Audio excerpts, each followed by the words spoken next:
These are real 911 calls, disturbing, mysterious, and true. Each story will send chills down your spine and slowly drift you into sleep. This story is completely free. We don't put any ads, which means we don't earn anything from these videos. All we ask is one small favor.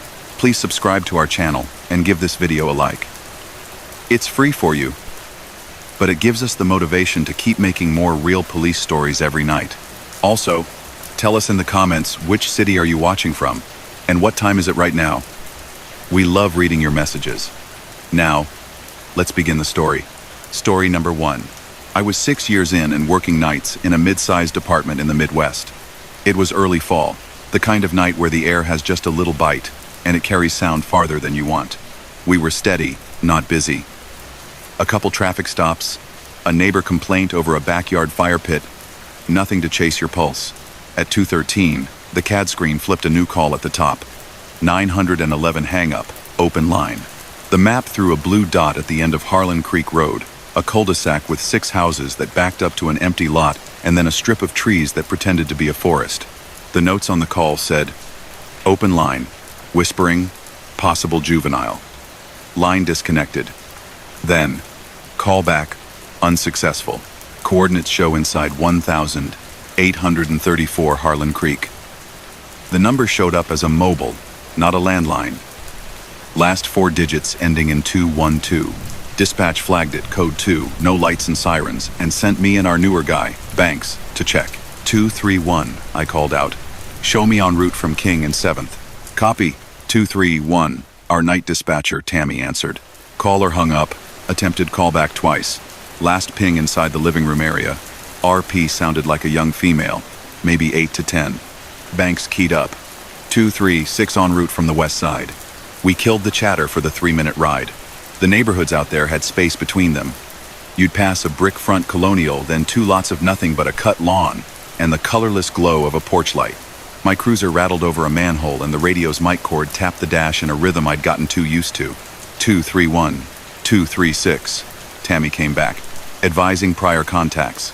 We have 1 call for service at 1,834 from last year. Alarm malfunction, false activation. No other calls on file. I glanced over at Banks as he came around the corner behind me and fell into my mirror. He looked like he always did, alert, but like he was saving his energy for the moment he'd need it. We rolled dark into the cul-de-sac. The house at 1,834 was second from the end.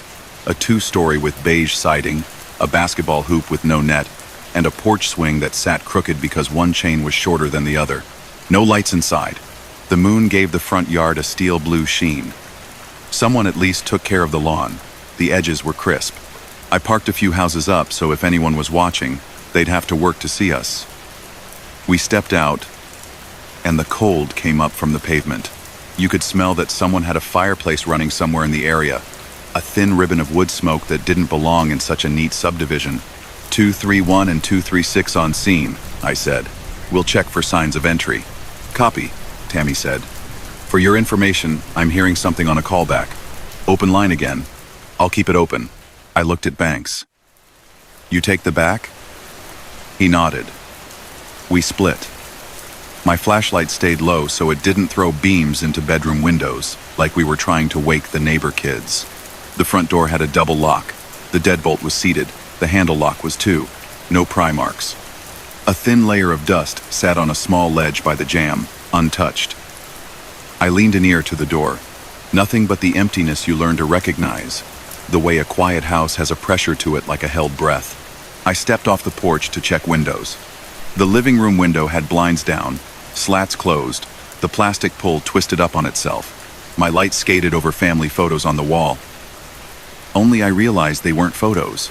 They were frames with the stock images still inside, the kind with a model family laughing over a picnic basket. That ran a wire through my chest. People move. People sell houses. Sure. Staged? Maybe. But then the mailbox had the house number on it in those vinyl stick-on digits that fade after a year and turn a weird brown. This wasn't a model home. Back doors secure, Banks whispered over the shoulder mic. Basement window well is cracked, but it's closed. No lights. No cars in driveway. or in the garage, I can see. Copy, I said. Tam, any update on that open line? Tammy hesitated. When a dispatcher hesitates, you hear the keys in the background. It's still open. I'm not hearing anyone now, just a sound like a metronome. Tick, tick, tick, kick. It's faint. I found myself looking toward the second floor. Through a gap in the blinds up there, I thought I saw something catch the moon and vanish. A reflection? Maybe. Son of a... Banks said, not on the air, just close enough on the mic that I heard him in my ear. Sorry. Something moved in the yard behind. Big enough to be a person. Hold perimeter, I said. We're not forcing unless we hear distress. Tam, can you try a reverse lookup?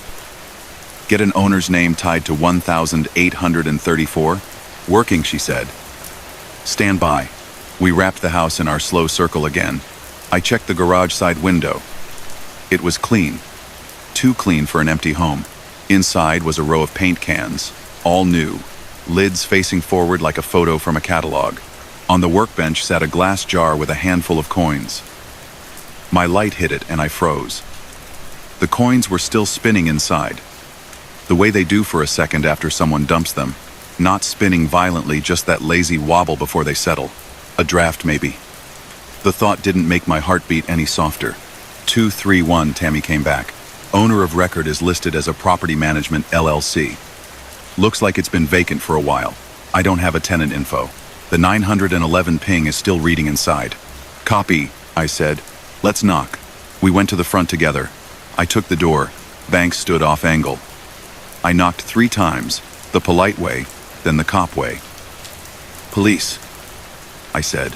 We need someone to come to the door and speak with us. When a house answers you, even when empty, you hear it in the way your voice sits in the air. My words came back thin, like the drywall absorbed them on purpose. Silence, and then a faint bump upstairs. We both caught it. You could blame it on the house settling, you could. But I'd walked enough empty structures to know the difference. This was an object meeting another, not wood deciding to complain. We looked at each other. Banks held up his hand. 5 fingers, then 3, then 2 countdown. When he made a fist, I hit the door again. Police. If anyone's inside, call out. Tammy's voice slid into our ears. I've got whispering again. Same open line. Words are unclear. It does sound like a child. I heard quiet and he said maybe. Do you want me to attempt to send a call to the phone? Negative, I said, because I didn't want to spook whoever was in there into more silence. On 3, Banks said. The deadbolt was seated, but the frame was too shallow. We'd risk a knock and announce forced entry if we had to. We looked at each other, and both shook our heads in the same motion. You learn the house, as much as the house learns you. It didn't feel like we should take it that way. Not yet. Let's try the soft breach, I said. The old trick with a pry bar at the latch instead of the deadbolt. 4 careful seconds, a shrug of wood, and the handle lock popped with a soft cough. The deadbolt stayed, but the door edged open enough to send our flashlights' halos across an entry bench, with no scuff marks, and a pair of shoes that still had their paper stuffed in the toes. We announced again, louder. Police! If you've called 911, we're here to help. The house, if it took sides, didn't show it. We stepped in with the slow sweep you do when you're not certain you should. It smelled new and closed up at the same time, fresh paint over old air. The living room had a couch with its plastic still on, and a television on a stand, still with a peel-off film across its brand badge. The remotes were lined up as if for inspection.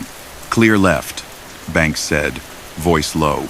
The metronome came then, not from the radio, but from upstairs, faint as the tap of a nail. Tick, tick, tick. Not frantic, just insistently there. Tam, we're inside, I said. You still copy open line? Yes, she said, softer than before. I can hear your voices through it. We froze. How? Banks said into his shoulder mic before I could give him the look to wait. I can hear you saying we're inside, Tammy said.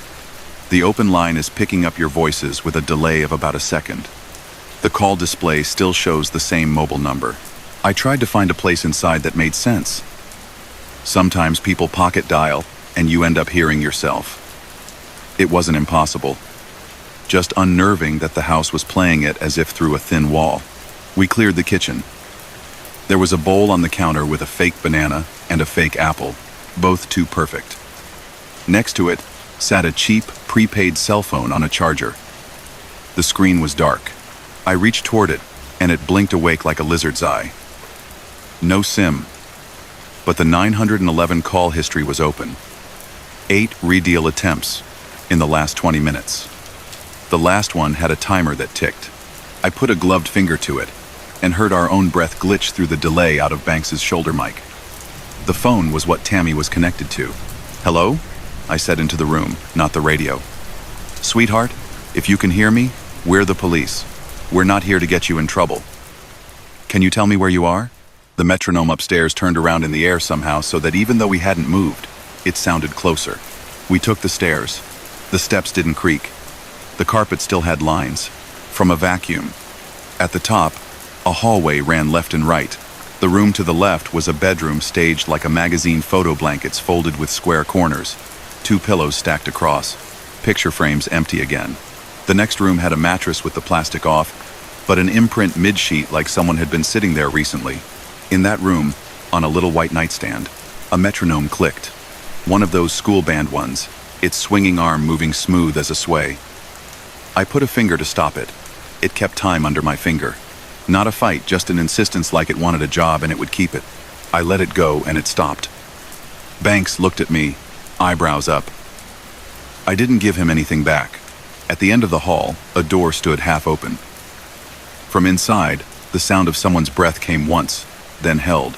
I signaled to Banks to hold left, and I took right, the way you practice until you can move like a single animal. I touched the door with the back of my glove. It swung. The room was a small office, or supposed to be one. A folding table, a rolling chair still with a tag. Against the far wall, a closet with sliding doors. I could see through the gap where the doors didn't meet. Darkness cut by the reflective circle of something. I breathed in and entered, gun low, flashlight high. Police. Silence lay down across the room like it had been waiting. The reflective circle in the closet was the lens of another baby monitor camera, the kind you can stick on a shelf and point at a crib. It was on. The red LED told me it was recording. I could feel Banks's presence to my left. Steady. "Tam," I said, "do we have a subscriber on this address for any monitoring devices? Alarm company?" "No," she said. "Negative. No active alarm. Do you want me to try to contact the property management company?" "Keep that open line for now," I said. "Whoever called asked for help." I slid the closet doors open. The baby monitor camera tilted, like it registered motion. On the shelf, directly under it, were a child's drawing pad and a handful of crayons. The top page had a drawing in green crayon of this house. In one window, a stick figure with a round head and 4 straight limbs stood too general to be anything, except under it the child had drawn a rectangle that looked like a radio, with little lightning bolts coming out of it. Above the roof, a helicopter with a smiling face. In the driveway, a boxy car with a black rectangle on its roof. The light bar. We always tell kids they can draw us, if it makes them less afraid. This wasn't that. This looked like it had been drawn to remember something. The corner of the page was date-stamped with a cheap roller, the kind that leaves a faint smudge. 3 days old. Banks cleared his throat quietly behind me. "Sarge," he said. "We got something." I turned, and in the hallway, at the other end, the bathroom door had a shadow under it that hadn't been there when we passed it. Something blocking the light from the small nightlight we'd seen plugged in down low. The shadow didn't move. We approached slow. My mind wanted to offer explanations and test them: air vents, the swing of a door. The metronome's click turned into the sense of movement. But my gut felt like it used to before a door got kicked, and something stupid happened on the other side. "Police," I said again to the empty. I pushed the bathroom door with the tip of the flashlight. It opened with the softest hinge. The nightlight glowed under the sink, a little turquoise whale. The tub was dry. The mirror still had stickers on the corners, telling you how to clean it without streaks. As I swung the light, a shadow moved where we weren't. We froze, then realized we were chasing our own shapes. Relief washed through me and left the cold back behind it. In the hallway, near our boots, the air changed the way it does right before an HVAC unit kicks on. Only nothing kicked on. The house had a breath. I felt it lift the hair on my arms under my uniform sweater. 2, 3, 1, Tammy said, quieter still. Are you upstairs now? I can hear something like humming. A tune, like a lullaby. It's not you. Banks and I looked at each other. He shook his head. My mouth was suddenly dry. We're upstairs, I said. We're not humming. I swallowed. Can you describe it? It's a children's song, she said. I think. I can't place it. It's on the line with you. We stood in the center of the hallway and listened hard, trying to let our ears adjust around the silence like eyes do in the dark. And then I did hear it. Not with my ears first, but with my chest, the way you can feel a song carried through drywall. A phrase. 4 notes. Sweet and stubborn. Hummed by a small voice, trying not to be heard. I turned toward the attic access and cursed myself.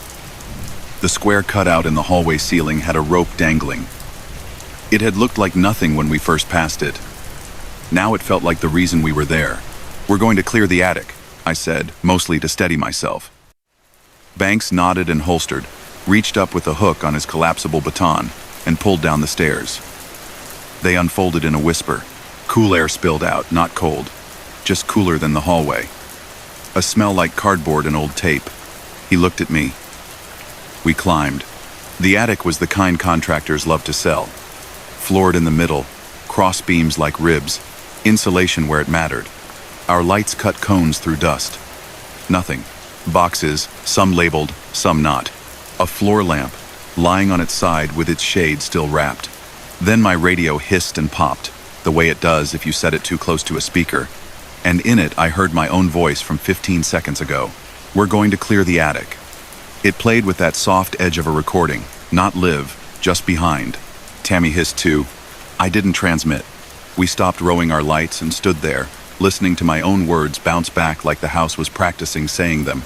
Okay, I said, doing that cop thing where you normalize by narrating. We have an open line capturing our audio. That's what we're hearing. Tam, end the call. See if it redeals. She paused. The line in the background, a quiet that had grown teeth, snapped in half. The metronome clicked once from the room below and stopped. It ended, she said. Even her typing sounded softer. Stand by. We waited. Seconds stretched. Banks shifted his weight, and the ladder made a soft complaint. The attic air held something like the memory of heat. Dispatch to 231, Tammy said after a moment. We've got a new 911. Same number. Open line. The only sound is... It's the metronome again. From inside the house? I asked, though I already knew the answer. Affirmative. Same coordinates. It's showing the source upstairs. My light found a box in the corner with a sticker on it from an estate sale company. The number handwritten in Sharpie. Lot 17. Inside the open box, on top, sat a child's shoe. White, the kind that had once had a light in the heel. I thought better of reaching for it. When darkness offers you something, it's rarely to help you carry it. We cleared the rest of the attic, because that's the job. Nothing living. Nothing that showed a person had been there tonight. We came back down as quietly as we'd gone up. In the room with the metronome, it was quiet now. I touched the plastic arm. It was warm. In the kitchen, the prepaid phone sat where we'd left it. It showed, emergency call 013. I picked it up and hit end. Before the screen went black, it flashed a new notification. Missed call. 911. Time stamped while we were upstairs. Tammy's callback had come in and gone unanswered by the house. We did our paperwork on scene because that's what makes a weird call bearable. You turn it into words and boxes and times, and the computer eats it and makes it bite-sized. We noted forced entry on the latch, secured the door as best we could with tape and a temporary bracket the property manager could pull later. We logged the prepaid phone into evidence because it's what put us there. I took a photo of the child's drawing with my body cam, because it was evidence too, in a way we could later justify if we had to. We left the house as we found it, plus 1 prime mark and 2 sets of boot prints. On the way back to our cars, The night softened, as if our leaving led it. The moon had moved hotel room lamp high, and the cul-de-sac looked like a commercial for quiet living again. I should have felt foolish. I didn't. I felt watched. Not by someone angry, not even by someone afraid. Watch the way you watch a door when you're hoping it opens, and bring someone you love back. We were back in our beat when Tammy keyed back up. 231, 236, she said. Just for your awareness. We had another call from that number. Open line, no whispering this time. Just what sounds like waves. Like water on rocks? It was 8 seconds. It disconnected before I could get an operator back on. Same coordinates. Harlan Creek Road had no creek. It was named after a developer's daughter, and a word he thought sounded nice. The follow-up was clean, by the book. Property manager returned our call late the next morning. He said the place had been staged 3 days earlier by a third-party company. No one had keys except him and the brokerage. No power had been turned on beyond what it took to stage. No alarm. He told us not to worry. Sometimes kids mess with stuff. We documented and closed. 2 weeks later, on a different shift, Tammy sent me a message. Hey, she wrote. That number? It called again last night. Different location. It pinged near the empty lot behind 1834. Guess what we heard? She didn't have to tell me. A metronome doesn't travel that far unless you carry it with you. We sent a car out. It was a new guy. He called me later in the locker room to ask what to write. He didn't want to put down, I thought I heard a tune and a ticking that stopped when I stepped into the grass. I told him the truth fits in a box if you trim the edges. He laughed, but he didn't think it was funny. I still hear the quiet of that living room sometimes when I get home from a late shift and the house is too still. I'll leave a radio show on low so the silence doesn't figure out how to say my name. I don't know who called. I don't know if anyone thought we'd arrive sooner if the line kept a pulse for us to follow. I don't know what the metronome kept time for. I know the air in the attic felt cooler than it should, and that a house without people can still decide it's full of attention. It wasn't the worst call. It wasn't the saddest. It's just the one that didn't let go when I said clear. Because sometimes clearing means you're the one who left, not the other way around.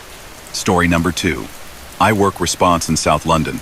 We do everything from noisy parties to urgent domestics, and the nights have a damp weight to them even in summer. You get used to the sound of your own boots on concrete stairwells, the echo of it. That night, a weekday, just before 3 in the morning, Control put out a silent 999. The call taker had marked it grade 1 because the caller had pressed 55, which is what you do here when you can't speak but need us to know it's not an accident. The CAD notes popped on my MDT. Open line, background quiet, faint tapping, advanced mobile location. Placing the handset on the top walkway of a tower that had been decanted for refurbishment. The building's nickname was Henning House, concrete from the 70s, wide balconies, those corrugated steel bin stores at ground level that are always a bit too dark. Alpha Charlie 1. 4. Control said. Silent 999. CAD 3472. Henning House. Top deck. North stair. AML shows handset stationary for 2 minutes, then slight movement. No voice. Caller pressed 5 to 5. Keys are with the caretaker on site. He's called Gavin. He'll meet you at the service entrance. I looked across at my oppo, Mo, and he already had the map up. We'd both been to Henning House 6 times in as many months when they were moving people out. It was meant to be empty now. The last families had been offered temporary flats. The lights still came on when you walked the walkways, but half the bulbs were long dead and the ones that worked hummed like tired bees. We took it quiet. No blues and twos, just the fan noise of the heater and the occasional squawk of the radio. The streets were empty enough that the traffic lights cycled for no one. The estate's concrete walls kept in a chill that never left. We turned into the service road behind the blocks and parked out of sight. The caretaker was waiting by a metal door with one of those big bunches of keys that looked like something from a film. He had a high-vis coat on over a jumper and a torch bigger than mine. "Evening," he said, like it was any other job. Or morning, I suppose. His breath fogged in the beam of his own torch. "You'll want stairwell north. Lifts off, as management requested. Whole building's supposed to be shut up. I've been through twice tonight. Check doors." If someone's up there, they shouldn't be.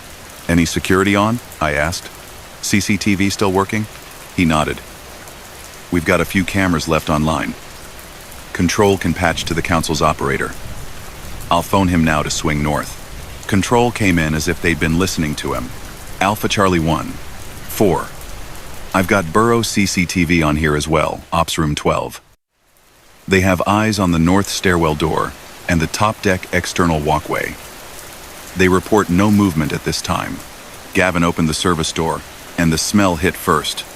Concrete dust, old cooking that had sunk into the walls, a hint of damp, even though it hadn't rained that day. The stairwell was painted a clean shade of municipal yellow halfway up the walls, white the rest. Skirting scuffed with the same pattern on every floor. Notices were peeling. The lift doors had red tags across them, isolated. We started up. You learn to count floors by the rhythm of your legs and the way the air changes. The motion sensor lights flicked on 2 steps after you wanted them to. The sound of our boots climbed with us, and the building gave nothing back but that. On the second landing, something clinked where the pipes ran, then fell quiet. I've heard enough pipework to know when it's a pipe announcing itself, and when the mind paints it into a footstep. This was a pipe. I made myself believe that. Control, I said. Show us with caretaker. We'll be on foot to top deck. North. Received, Control said. Open line is still active. I'll patch audio to you on TAC if you want it. We wear earpieces to keep the radio noise off the street. With a nod from Mo, I told Control, yes. A second later, there was a quiet hiss in my ear with the texture of a room too far away. No voice, no movement, just the sense of a space. Ops 12 to patrol, a calm voice came through. CCTV has your entry on service door. North stairwell cameras at landings, 6 and 10 are live. Lighting is poor. We'll follow you up. We came out onto the top deck walkway after 9 flights. Legs hot, chests fine. The air changed to that high-up chill that finds the gaps in your uniform. London lay out in a scattering of sodium and LED, the main roads tracing lines of amber. The concrete underfoot was pebble-textured and still held a day's warmth in a way you only notice with a palm. The walkway ran the length of the block, metal railings facing out, flat doors at your back like eyes shut in a row. Most had seals on them taped across with void stickers that fracture into tiny hexagons if peeled. A couple had plywood screwed over the letterboxes. All the numbers had been removed. Only the ghost of them left cleaner on the paint. It was quiet, but not like countryside quiet. There was the low rumble of the city, the hush of a late bus somewhere, the metallic ping of the railings cooling. My torch beam showed our breath like spokes. Ops 12, the voice in my ear said, we have you on the north walkway. There should be a fire door to your right, leading to a short internal corridor, and a set of flats which loop back to the stair on the south. The AML places the handset. Stand by. 2 meters from your current position. Slightly to your left. I moved my torch where he said, and it landed on a blank patch of wall between flat doors. The paint had a slightly different gloss where a notice board had once hung. Nothing there now. Control, I said, keeping my voice level. Confirm handset location. We're staring at a wall. Affirming, Control said. AML updates every few seconds. It shows the target within 5 meters of your GPS, elevation consistent with your floor. Open line remains open. I can hear wind noise. I can also hear tapping, intermittent, maybe metal on metal. We all stood still. The hum of the lights settled. In my ear, on the patch, a tiny tap came. Tick. Pause. Tick. It could have been a cable tie vibrating against a fence. It could have been nothing, but it was on the phone we were trying to find. Gavin had a key ready and pointed to the fire door. Let's try through here, he said, voice low so it didn't bounce. These inner walkways keep a bit of heat. If someone's sheltering, they might be there. He opened the door, and warm air rolled out trapped heat from all the flats around it. The corridor was darker, painted that institutional green that never looks clean. The sound changed, too. The city fell away, and all that was left was our moving air, and the ticks as the door closed behind us on a soft spring.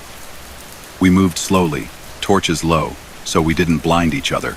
The flats we passed were sealed up, some with strips of brown packing tape crisscrossed over the locks. some with proper metal plates where the locks had been. One door had chalk writing at ankle height, builder's marks, remove frame, and a date. Dust lay over everything thinly, and my boot prints were almost the first to write in it. Ops 12, the CCTV voice said. We can't see you in there. Those cameras are off, but the AML dot has moved with you. It's now showing at the far end of the corridor. 7 meters. We kept on. At the far end, another door led out to the same open walkway but a few flats down. As we pushed that door, we all heard it. The unmistakable ring of a telephone. Not a mobile chime. A proper bell, that double British ring that lives in old films, and maybe 1 or 2 stubborn kitchens. Ring, ring. Pause. Ring, ring. It came from behind a door to our left, one of the sealed flats. Control, I said too quick. We have audible. Landline ring inside flat. There's no number. 3rd from the corner on the north end. How do you want us to proceed? Control's voice had lost the comfortable slowness. That building is decanted. No active landline should be present. However, given the 55 activation, gain entry. If you believe there is an immediate risk, you are authorized. Gavin looked at his keys like they could make sense of it. I haven't got that one, he said, almost apologizing. Only master to communal doors. We're trained to force a door when we need to and preserve where we can. The door showed a big standard mortise. Mo and I nodded at each other and did the quiet version, the kind you practice to do less damage.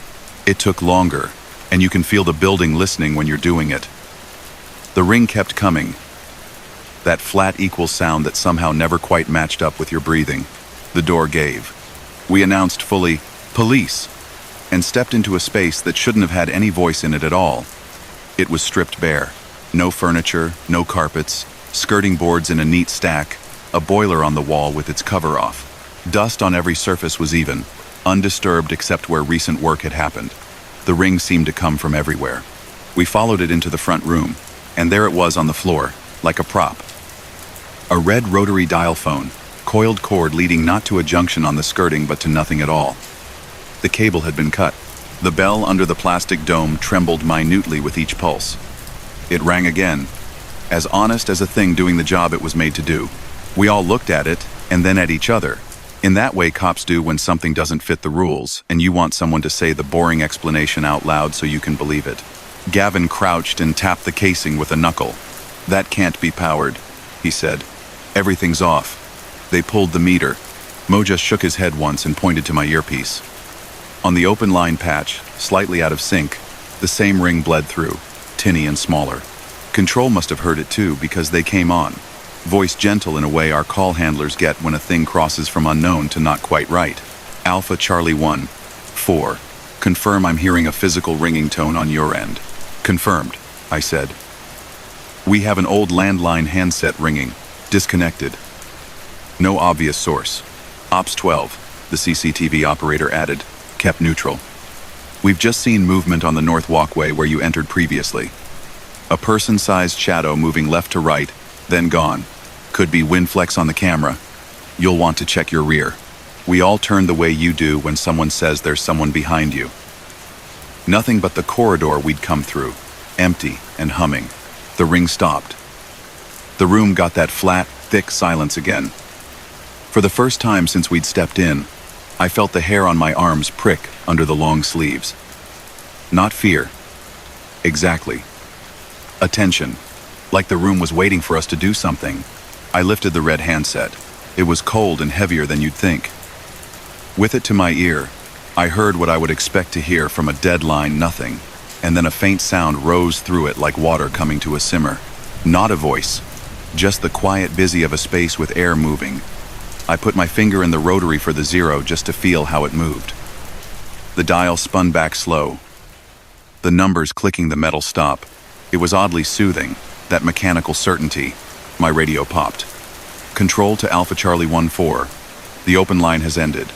Then, before I could say anything, another silent 999 from the same handset. Pressed 5 to 5 again. AML now shows it 1 floor below you, south side. We put the red phone down where it had been, and did a quick clear through the flat, because procedure is the life raft we stand on. Nothing.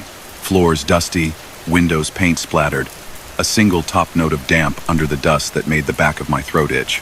We resealed the door as best we could and went back into the walkway. You move faster when a call moves. Down one flight. The lights lagged 2 seconds behind our feet and came on in a relay. The south side walkway had a view of a different road, a different set of lives going home. A fox watched us from behind a bin store and then decided we were not its concern. Ops 12, the voice said. We have you. South side, top deck -1. We've also got... Hold on. The AML dot is now on the external walkway, west end, near the lift motor room. We moved west, breath clouding, boots whispering on concrete. The motor room door had a rusted sign with little lightning bolts on it. Gavin took out another key, then another. The ring came again then, not from a room but thinner, metallic, like the echo of it. Ring ring. It bounced off the concrete and lost its edges. Inside the motor room, the smell of oil and dust was near enough to sweet. The big drums and cables that used to lift and drop the car sat still. On a crate near the back, in a cleared patch, there was a mobile phone. Older model. Screen spidered. The lens of the front camera starred like a snowflake. It was lit though, and the emergency call screen was open.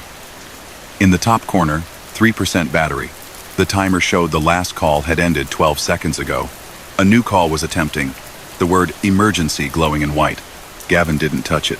That is not mine, he said, almost like he wanted us to know he hadn't planted it. No one's been in here but me for days. Control, I said, voice steady by habit. We have a mobile device in the lift plant room. Looks to be the source. It's attempting an emergency call. We'll secure. Received, Control said. Caller ID matches the silent 999. Subscriber details withheld. There was a pause and I could hear the clacking of keys. And then, the number has previous emergency contacts over the last month. All silent. All within a 2-mile radius. No history attached to an address. Mo pulled a plastic evidence bag and I slid my gloves on tighter. I picked up the phone like it might bite. In my hand, it was warm from its own struggle to stay alive. The ring we'd been hearing in the air didn't come from it. The phone had no ringtone to speak of on the emergency screen, but the timing of the rings had matched its attempts. It tried to call again as I held it, the words, calling 999, coming up. It failed with a buzz and a small bright, call failed box that felt, in that moment, strangely personal. The battery ticked down to 2%. Ops 12, said the CCTV voice, still even. We've lost picture to the top deck north. Likely a connection issue. You've got no one on the walkways now. Exterior is clear. We bagged the handset and, because I am the way I am, I took a photo of where it had been with my work phone, time-stamped. In the corner of the frame, in dust on the crate, there were finger marks. Not the big swoops of a workman moving something heavy. Small, as if a child had leaned there to stand up. Could have been older. Dust tells lies for you if you need it to. We worked our way back down with Gavin, checking each floor's sealed doors. We didn't force anything further. In the stairwell, a girl's voice sang a tune for half a second from somewhere below us, and then stopped. It could have been a flat on a different block with a window open. It could have been the whine of wind through a damaged seal. My mind said those things. My chest didn't believe either of them entirely. At the ground floor, we stepped out into the car park and the ordinary wet smell of tarmac. Our breath didn't billow so much here. Gavin locked the door, keys clacking against each other, the sound very human among the concrete. He looked tired in a way I've seen caretakers look after empty buildings for too long.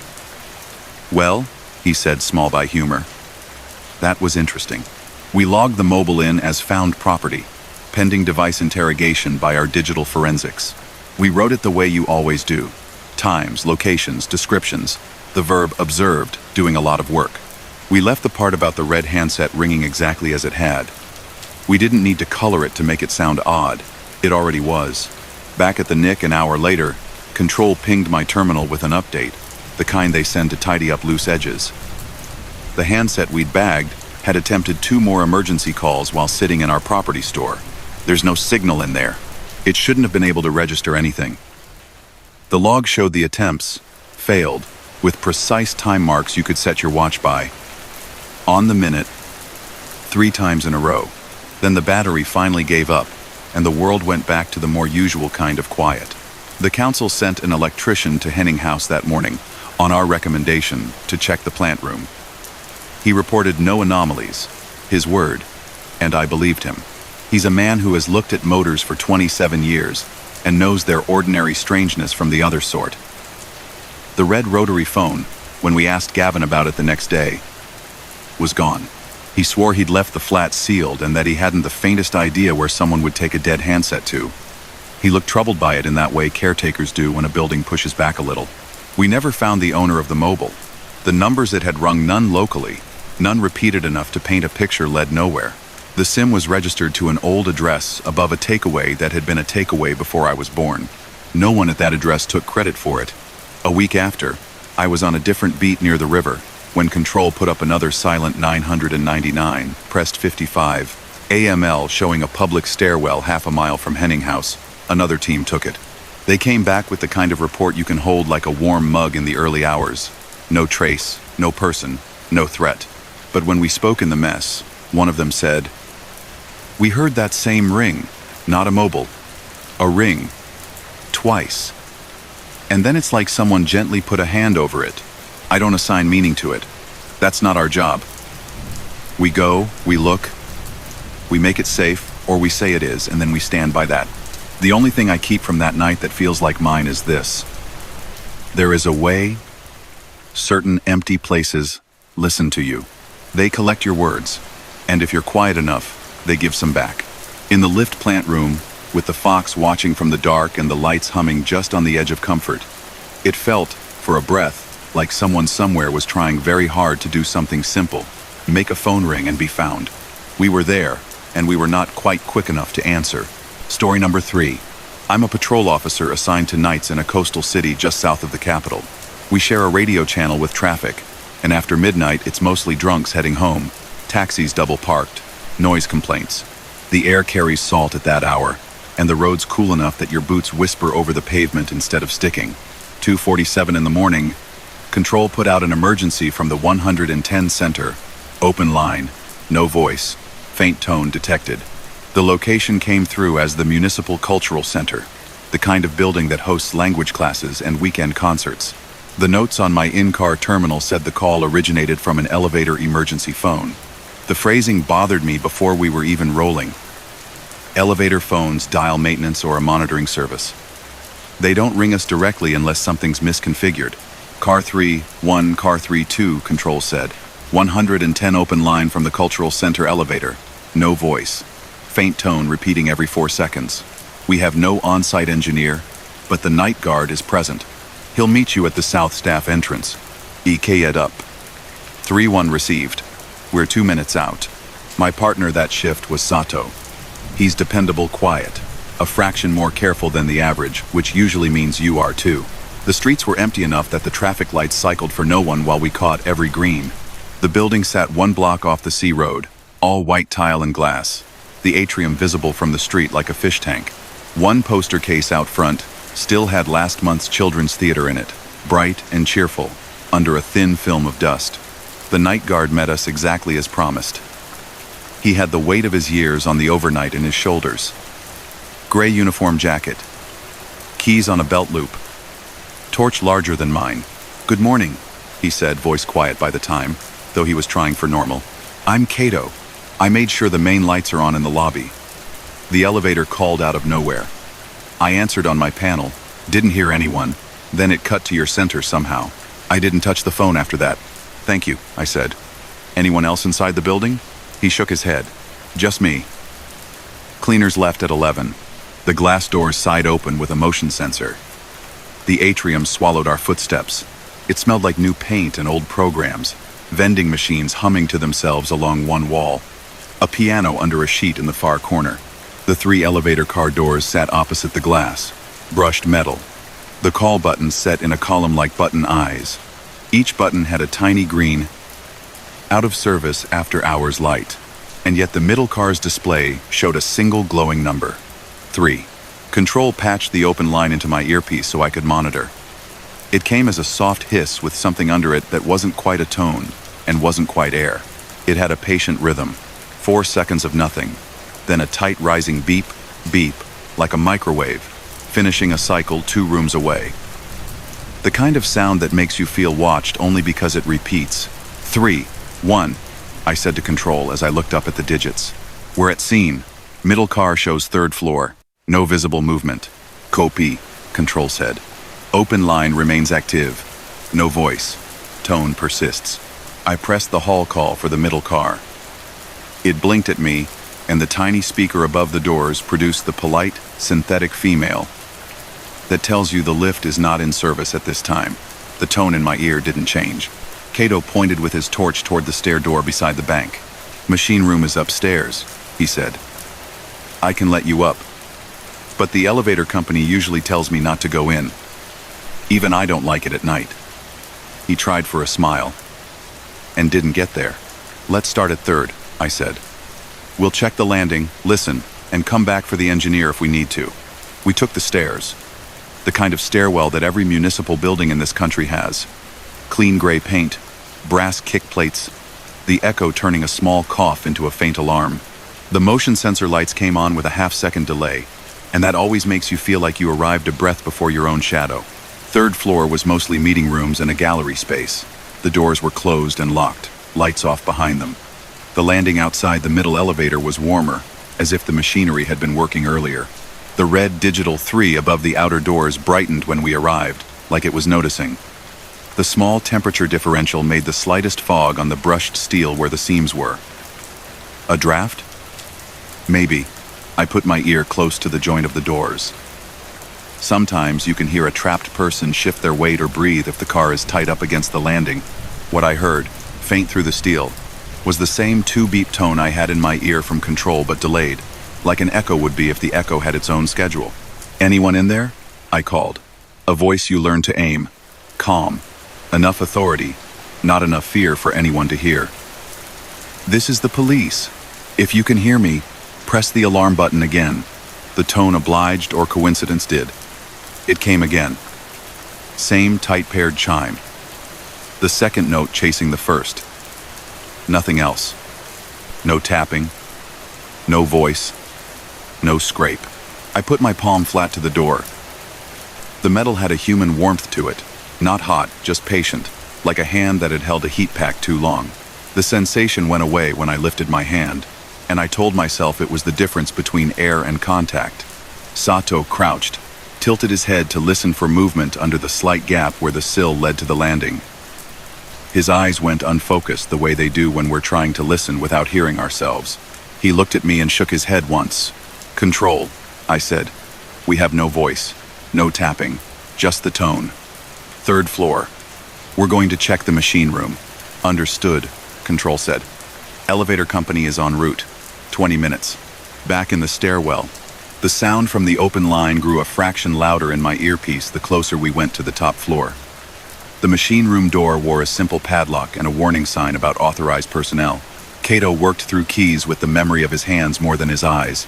The door opened into a heat that had nowhere to go. The motor for the middle car sat there like a sleeping whale. Big, purposeful, not moving. The brake was set. Painted bright safety yellow. Nothing about it suggested it was doing anything. At the back, mounted on the wall, was a slim metal cabinet with a flip-down front. The building had stapled a laminated instruction sheet beside it. What to do if people are trapped, which boils down to, don't move the car, don't force the doors, call the company, keep the person calm. It also has a small test handset meant for technicians. It can talk to the car. Cato looked at it like it might reprimand him if he touched it. May I asked. He nodded, and I picked it up like it might bite. No dial tone, just the faintest hum. If you can hear me, I said into the handset after I pressed the single button it had. This is the police. We're outside the elevator. Are you all right? The hum listened. In my earpiece, through the open line we hadn't initiated, the same 2 beeps came again, delayed then promptly on time. I felt my own cheek tighten, which is something it does when the world refuses to misbehave properly. The rhythms weren't matching, and they should have, if the line in my ear and the line in my hand were the same system. We went back down to the third floor. On the stair landing, we all stopped at the same time. It felt like the air in the hall had shifted. Not temperature, not smell. The kind of shift you'd explain away as the building settling if it hadn't come with a quiet little tremor in the muscles of your forearm, as though the body registers that an empty place is paying attention. "Do you have any other elevators in the building?" Sato asked Kato. Kato shook his head. "Just the 3, he said, all tied to one panel." As if to show that it agreed with the number 3, the tone in my ear went again. Beep, beep. I pictured the little plastic square inside the car, the one with the red bell symbol and the instruction to press and hold in the event of an emergency. We weren't supposed to open doors without an engineer, but we can, and do, when we judge it necessary. The car was floor level, so the chance of a dangerous gap wasn't high. We'd done riskier things for worse reasons. We pried, gently at first, then with a little bit of force that tells the bracket you mean it. The doors moved a finger width, and the car doors were there behind them, closed. The pressure in the vein at my jaw ticked once. The car was up against the landing, not a hair of space. 3, 1, Control said, calm like they practice. Be advised.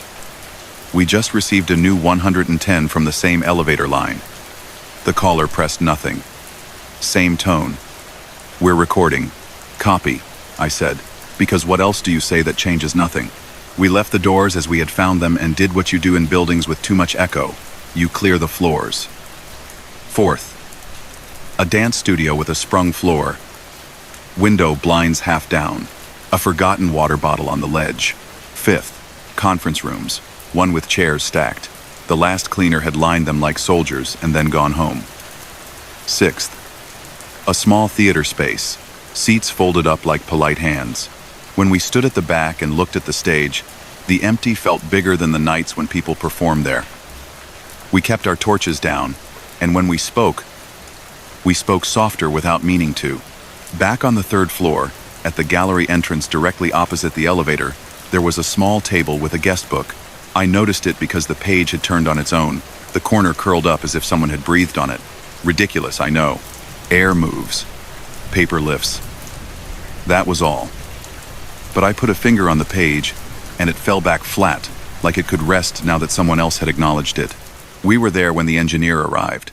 He was a thin man, older than us, with a neat little toolkit that had been opened and closed in the same order thousands of times.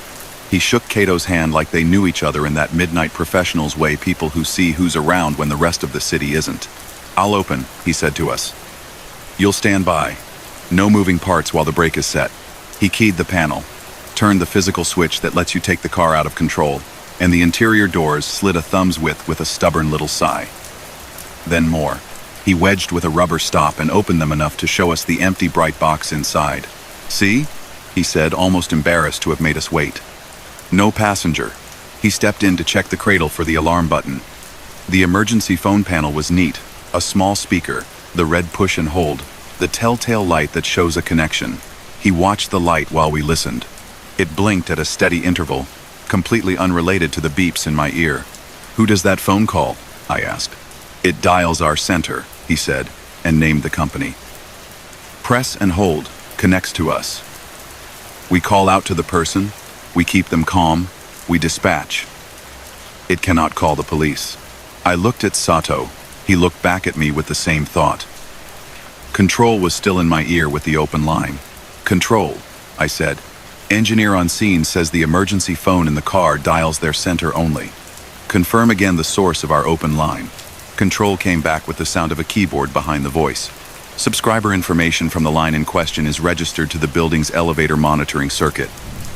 Our data shows the call presenting as an emergency call from a landline endpoint at that number. We have it on record. The recording is still active." The engineer traced the wires with his eyes like he could will them honest. He took out the test handset in the machine room. He plugged it into the car circuit and listened. "I hear you," he said to me from the other end. I heard him too through the handset in my hand, not through the open line patch. In my ear, the twin beeps kept their metronome pace. We stood in the car for a moment, because standing in a place helps you know it. After a minute, the air in there felt like it does when a person has just left a small room, warmer than the hallway, A faint top note of fabric softener, the floor lightly scuffed in a pattern that suggested feet turning in a tight space. Could have been the last users that day. Could have been nothing. I watched the little dot of dust on the stainless trim drift in the still air, and I knew I was trying to give meaning to stale air with better things to do. We closed the car up. The engineer reset his switches and told Cato to report any further anomalies. The phone should not have called you, he told me firmly, but kindly, like he was telling a child what a machine can and cannot do. Our system always answers first. The only other number it's programmed to dial is ours in a different city if ours is down. We wrote our report in the quiet seats of the lobby, while the engineer scribbled on his work order in tiny, neat characters under the vending machine glow. We wrote what we saw and heard. We put down times. We logged that we heard tones with a 4-second interval. We didn't add adjectives to make it sound like more than it was. As we were packing up, Control radioed with an update that made the hair on my arm move under the sleeve without asking. Car 3. 1, 3 to 2. For your awareness. During your time on scene, the 110 Center received 4 additional calls presenting from the same elevator line, each exactly 1 minute apart. No voice captured, tone only. The building line also attempted 3 calls into the elevator monitoring company. They reported no answer on their recording. However, their log shows no such inbound attempts. Engineer states their system did not connect. We'll keep the file open. We left Cato with his keys and his building, the posters under the glass case, the piano under a sheet, the elevators behaving like elevators again. The sea road ran quiet. The air turned over the way it does just before dawn threatens. At a red light, I took my earpiece out and listened to the world as it was. I thought of the tone. 4 seconds. Then beep beep. A patient sound waiting for the right person to be 1 floor away. The next night, halfway through shift, Control sent a message to our terminal. Regarding Cultural Center, it said, at 3, with the building closed and elevator power isolated by the engineer for maintenance, 110 Center received 1 call presenting from the same line. Recording captured ambient sound only. A single huff of air, then tones ceased. Maintenance company confirms power off. They are checking log. No personnel on site. Sato read it and then said what I was thinking, but out loud. Sometimes a building doesn't know it's closed. The maintenance company sent us a formal letter a week later. It said their phone had not called us. It said their log showed no outbound calls from that line at those times. It suggested the building's wiring might have been cross-connected by a previous contractor. It closed with the phrase, no further action required, which is bureaucratic for, we are done with this. 2 months later, I was on days. We had a charity event at the same cultural center, kids making masks at tables in the lobby. The elevators made their polite beeps and carried people up and down without comment. I stood by the door to answer directions and watch for lost children. The middle car opened and closed like any other. It breathed people. The machine we were done with did not care that I watched the indicator as if it might forget what floor it was on. I keep the call audio on my work phone. We use things like that for training, to teach recruits how weird a normal night sounds. You can strip the meaning out of it if you want. A tone, a gap, a tone, a system glitch, a misdirected call, or you can let a small thing keep its size and sit with it. On a quiet stretch of the 3rd floor with a guest book and a page that won't quite stay flat, a human thing in a metal box tried, without panic, to make a connection every minute on the minute. It did not ask for help in a voice. It just did the one thing it could do until we arrived, and stood on both sides of a surface too solid to believe and too thin to trust. Story number 4. I work nights out of a small station in southeast Queensland, the kind of place where the main street closes early and the highway hum is the constant you measure the rest of the night against. In summer, you breathe in dust and eucalyptus at the same time. In winter, the fog rolls low over the flats by the creek and makes the flood markers look closer than they are. We share the airwaves with ambos and fireys after hours, and the community is small enough that when comms uses a first name on the air, you know who they mean. It was a Tuesday going into Wednesday, winter, that off-black hour where the pubs have gone to bed and the bakeries haven't woken yet. Comms put out a 000 open line. No voice, only ambient noise. Coordinates pinned midstream on a low-water crossing out on Condamine Road. The CAD node kept it simple. AML hit. Confidence high. Call continues. Background consistent with moving water. Unit 9. 1. Comms said. 000 open line. Condamine Road Causeway. Roughly 6 Ks west of town. AML places the handset midstream, near the northbound giveaway sign. No voice. No keypad entries. Water sounds present. QAS and QFES advised. It's been raining upriver. Proceed with caution. I was senior constable then, on with Danny. She'd done the same rotation long enough that we shared the same unspoken rules, how we called stuff in, where we parked, when to cut the lights before the last bend. I looked at her. She looked at the MDT. We both moved at the same time. The roads out that way are straightish until they aren't. Kangaroos were shoulders on the verge. Ears flicking our way but not spooked by the low beams. The paddocks carried a low mist like someone had scraped a cloud along the grass. Our heater never quite keeps up on nights like that, so your breath nudges out ahead of you when you open the window to listen. On the radio, QFES paged out the local station names we knew, and SES volunteers were requested if needed. Polair wasn't flying in the cloud. The freight line that crosses the road out there sent a horn once, far off. The kind of detail your body remembers later when the rest of the night is blurry. Comms 9-1, I said, en route, ETA 8. Can you confirm if there's any vehicles reported overdue in that direction? Negative, comms said after the clatter of keys. No pending jobs. No missing persons for your division. The handset is unregistered. Emergency call only. Battery unknown. Line still active. We cut the lights 200 meters before the causeway. Not because it made a tactical difference you can hear us long before you see us on bitumen that quiet, but because that's how you get a read on a scene like this. The fog thickened into a sheet that our low beams pushed through like hands through a curtain. Then the causeway appeared, a wet black strip of road, set a step down from the banks. Water was over it, not by much, enough to darken the concrete and thicken your throat. Someone council probably had put out road closed signs on either side. The one nearest us had been dragged sideways a meter. Could have been wind. Could have been some impatient farmer earlier. You tell yourself the kind answer first. We parked short and set the hazards so the red-orange pulses hit the trunks of the river gums and swung them into a new shape every second. Danny grabbed the big torch and the throw bag from the backstandard at every causeway, since people make bad choices with moving water.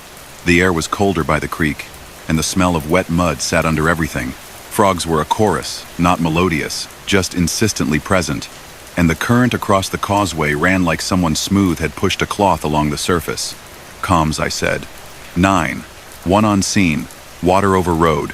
Maybe 20 centimeters. Flowing. No vehicles visible north or south of the causeway. We're going to walk the banks. Received, Comms said. Open line still up. We can patch you through to the audio if you want it. I nodded at Danny. She nodded back. Patch, I said. And a second later, a soft hiss came into my earpiece. The background was as expected. Running water, the occasional frog, the space of outside. There was a faint extra something with a periodicity to it, like a tiny mechanical click you'd hear if you sat beside a fridge at night and listened to it decide to be a fridge. Every 12 seconds, a near-silent tick. Not electronic. Not a tone. Physical. We walked the near bank first. The torch covered a lot of ground when Danny kept it low, the beam catching on seed heads and beer cans and white stones someone had lined as a path down to the edge. No fresh tire tracks leading in where the water would have taken them under. The silt on the concrete lip was a map. Nothing had scored through recently. I put my palm down and the silt took a print of my glove like wet flour. Whatever had happened here, if anything, had time to settle or hadn't touched. Comms, Danny said into her mic. Any updates on the dot? It's static, Comms said. Right smack in the middle of the causeway. If it was a safety device pinging, we'd expect movement. This is just still. We stood at the signpost and listened. With the engine off, the causeway has a voice. It speaks underneath your feet through the road. All that weight and motion translated into a tiny shake you can only find if you let yourself be the sensor. On the open line in my ear, the water was a blanket. Then, just under it, the click came again. 12 seconds. 12 again. A clock. With a job. We took the upstream bank next, careful footing because a section had slumped after the last flood. Gum leaves were stuck to everything like scales. There were faint marks higher up on the trunks, where past water levels had left their stripes. I swung my torch across the far side, and something reflected back that wasn't eyes. Something small and flat and human-made in the weeds. We marked the spot in our minds, and kept going to the low end of the crossing where the water widened and fanned into the stones beyond. That's when the open line came to life in a way that made my throat step on its own. It wasn't a voice, not a word. More like the sound of someone's air shifting near a phone. The kind of little huff you don't hear unless you're listening for it. It happened once, then the water swallowed it. I looked at Danny. She had the same question in her eyes. She didn't ask it. "Comms," I said. "We've got a possible breath or handling noise on the line. Can you confirm?" Comms sounded less sure than they had. "We heard what you heard," the operator said. It was one exhalation, or a phone being moved. There was a faint grind after it, like plastic on stone, then nothing. Dot unchanged. We crossed the causeway by walking the rail and counting our steps, me with the throw bag in my hand open and ready, because if anything went wrong, being ready would change it. Water ran over my boots and down into my socks, and then everything inside my uniform felt 10 years colder. On the far side, we found what had flashed in the weeds, a reflector off the end of a rego plate. The plate itself wasn't there. The reflector sat face up like an eye. The weeds around it were crushed in a pattern that suggested something heavy had rolled and then been lifted back. The silt there was disturbed, but not cut like it would be if tires had dragged through. It could also have been a small log moving in the last rain. In the dark, a lot of things make the same shape. The frogs went quiet then. Not completely, just enough that you noticed the space between their calls for the first time. Danny and I both froze without talking about it. The open line in my ear didn't change. Water. The ticket 12. "I want to check downstream," I said. 50 meters. Anything drops, it lands in that debris bend. We walked, using the rough track anglers use when the river isn't chewing at it. Our footfalls changed the sound of the night by accident. The debris bend was a fan of branches and plastic that the last high water had tucked into the corner like a tired armful. I crouched and worked through the top 3 layers with the calm you practice. A twist of the wrist, not pulling too hard because we were off the road and the current here, while slower, still had opinion. We turned up a tire inner tube, a child's thong with half the strap missing, a jar with the label gone, and the weight of a sopping Hessian sack. Nothing that wanted to be found. Nothing that helped. Comms came back in my ear with the tone of someone trying to keep the words straight in their head as they read them. 9-1. The handset's location has shifted. By a meter. It's still in channel, slightly closer to your side. The open line registered a short spike in audio amplitude at 0302. No voice. Just louder. We walked back to the causeway. A ute had stopped on the far side now. A local who knew better than to try his luck. He stayed in his cab and gave us that little up nod people do to police when they don't want to bother us but do want us to know they're not a problem.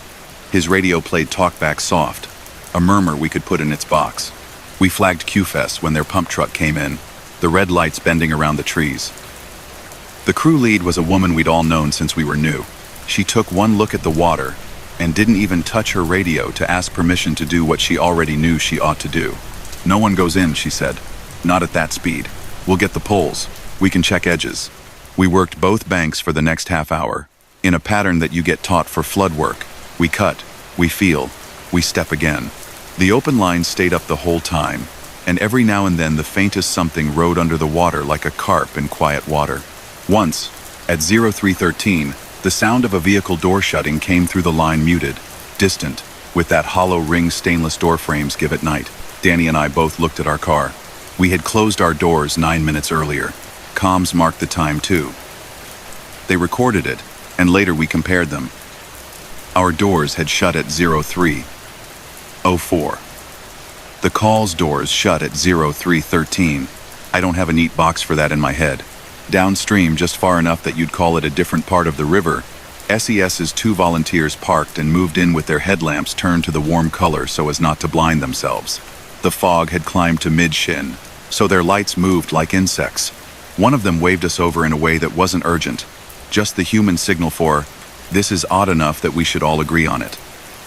In the gravel beyond the fan of water, where the road picks itself up again and shakes off the creek, there were footprints, bare, small, not a toddler's, a kid's, maybe 9 or 10. They moved in a straight line from the high bank, looked at her. She looked at the MDT. We both moved at the same time. The roads out that way are straightish until they aren't. Kangaroos were shoulders on the verge, ears flicking our way but not spooked by the low beams. The paddocks carried a low mist like someone had scraped a cloud along the grass. Our heater never quite keeps up on nights like that, so your breath nudges out ahead of you when you open the window to listen. On the radio, QFES paged out the local station names we knew, and SES volunteers were requested if needed. Polair wasn't flying in the cloud. The freight line that crosses the road out there sent a horn once, far off. The kind of detail your body remembers later when the rest of the night is blurry. Comms 9-1, I said, en route, ETA 8. Can you confirm if there's any vehicles reported overdue in that direction? Negative, comms said after the clatter of keys. No pending jobs, no missing persons for your division. The handset is unregistered. Emergency call only. Battery unknown. Line still active. We cut the lights 200 meters before the causeway. Not because it made a tactical difference you can hear us long before you see us on bitumen that quiet, but because that's how you get a read on a scene like this. The fog thickened into a sheet that our low beams pushed through like hands through a curtain. Then the causeway appeared, a wet black strip of road, set a step down from the banks. Water was over it, not by much, enough to darken the concrete and thicken your throat. Someone council probably had put out road closed signs on either side. The one nearest us had been dragged sideways a meter. Could have been wind. Could have been some impatient farmer earlier. You tell yourself the kind answer first. We parked short and set the hazards so the red-orange pulses hit the trunks of the river gums and swung them into a new shape every second. Danny grabbed the big torch and the throw bag from the back standard at every causeway, since people make bad choices with moving water. The air was colder by the creek, and the smell of wet mud sat under everything. Frogs were a chorus, not melodious, just insistently present, and the current across the causeway ran like someone smooth had pushed a cloth along the surface. Comms, I said. 9. One on scene. Water over road. Maybe 20 centimeters. Flowing. No vehicles visible north or south of the causeway. We're going to walk the banks. Received, comms said. Open line still up. We can patch you through to the audio if you want it. I nodded at Danny. She nodded back. Patch, I said. And a second later, a soft hiss came into my earpiece. The background was as expected. Running water, the occasional frog, the space of outside. There was a faint extra something with a periodicity to it, like a tiny mechanical click you'd hear if you sat beside a fridge at night and listened to it decide to be a fridge. Every 12 seconds, a near silent tick. Not electronic. Not a tone. Physical. We walked the near bank first. The torch covered a lot of ground when Danny kept it low, the beam catching on seed heads and beer cans and white stones someone had lined as a path down to the edge. No fresh tire tracks leading in where the water would have taken them under. The silt on the concrete lip was a map. Nothing had scored through recently. I put my palm down and the silt took a print of my glove like wet flour. Whatever had happened here, if anything, had time to settle or hadn't touched. Comms, Danny said into her mic. Any updates on the dot? It's static, comms said. Right smack in the middle of the causeway. If it was a safety device pinging, we'd expect movement. This is just still. We stood at the signpost and listened. With the engine off, the causeway has a voice. It speaks underneath your feet through the road. All that weight and motion translated into a tiny shake you can only find if you let yourself be the sensor. On the open line in my ear, the water was a blanket. Then, just under it, the click came again. 12 seconds. 12 again. A clock. With a job. We took the upstream bank next, careful footing because a section had slumped after the last flood. Gum leaves were stuck to everything like scales. There were faint marks higher up on the trunks, where past water levels had left their stripes. I swung my torch across the far side, and something reflected back that wasn't eyes. something small and flat and human-made in the weeds. We marked the spot in our minds and kept going to the low end of the crossing where the water widened and fanned into the stones beyond.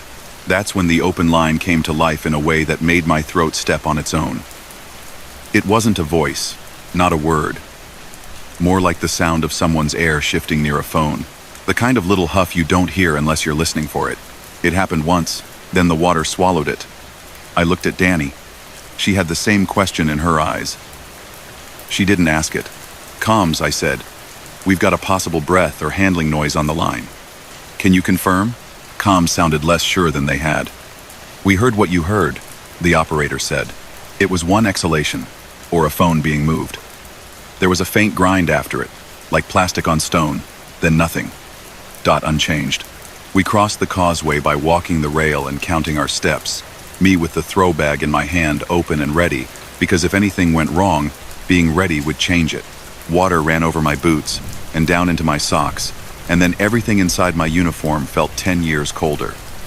On the far side, we found what had flashed in the weeds, a reflector off the end of a rego plate. The plate itself wasn't there. The reflector sat face up like an eye. The weeds around it were crushed in a pattern that suggested something heavy had rolled and then been lifted back. The silt there was disturbed, but not cut like it would be if tires had dragged through. It could also have been a small log moving in the last rain. In the dark, a lot of things make the same shape. The frogs went quiet then. Not completely, just enough that you noticed the space between their calls for the first time. Danny and I both froze without talking about it. The open line in my ear didn't change. Water. The ticket 12. "I want to check downstream," I said. 50 meters. Anything drops, it lands in that debris bend. We walked, using the rough track anglers use when the river isn't chewing at it. Our footfalls changed the sound of the night by accident. The debris bend was a fan of branches and plastic that the last high water had tucked into the corner like a tired armful. I crouched and worked through the top 3 layers with the calm you practice. A twist of the wrist, not pulling too hard because we were off the road and the current here, while slower, still had opinion. We turned up a tire inner tube, a child's thong with half the strap missing, a jar with the label gone, and the weight of a sopping Hessian sack. Nothing that wanted to be found. Nothing that helped. Comms came back in my ear with the tone of someone trying to keep the words straight in their head as they read them. 9-1. The handset's location has shifted. By a meter. It's still in channel, slightly closer to your side. The open line registered a short spike in audio amplitude at 0302. No voice. Just louder. We walked back to the causeway. A ute had stopped on the far side now. A local who knew better than to try his luck.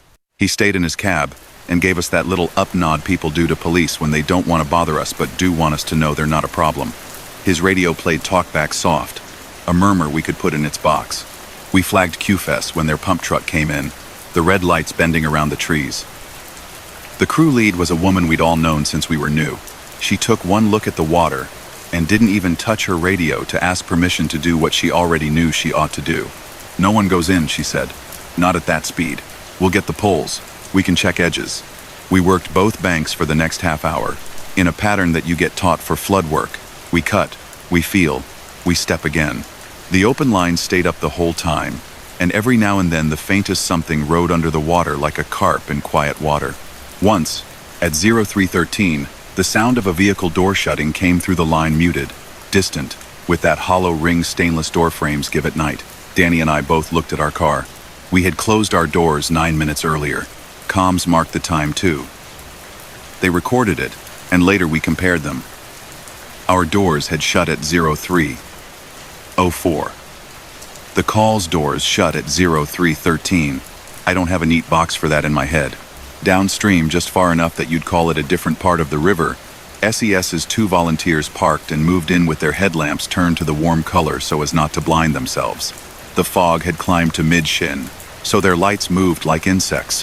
One of them waved us over in a way that wasn't urgent, just the human signal for, "This is odd enough that we should all agree on it." In the gravel beyond the fan of water, where the road picks itself up again and shakes off the creek, there were footprints, bare, small, not a toddler's, a kid's, maybe 9 or 10. They moved in a straight line from the high bank, toward the causeway, and they stopped at the water line like the owner had stood there and changed their mind. The prints were clear, even edges, toes a little splayed, the kind that come from stepping into wet and then stepping onto dry. It could have been earlier in the day. It could have been weeks ago, and protected by the ditch's angle. But the surface had a skin of dew, and under each print, the gravel was dark where the dew hadn't reformed.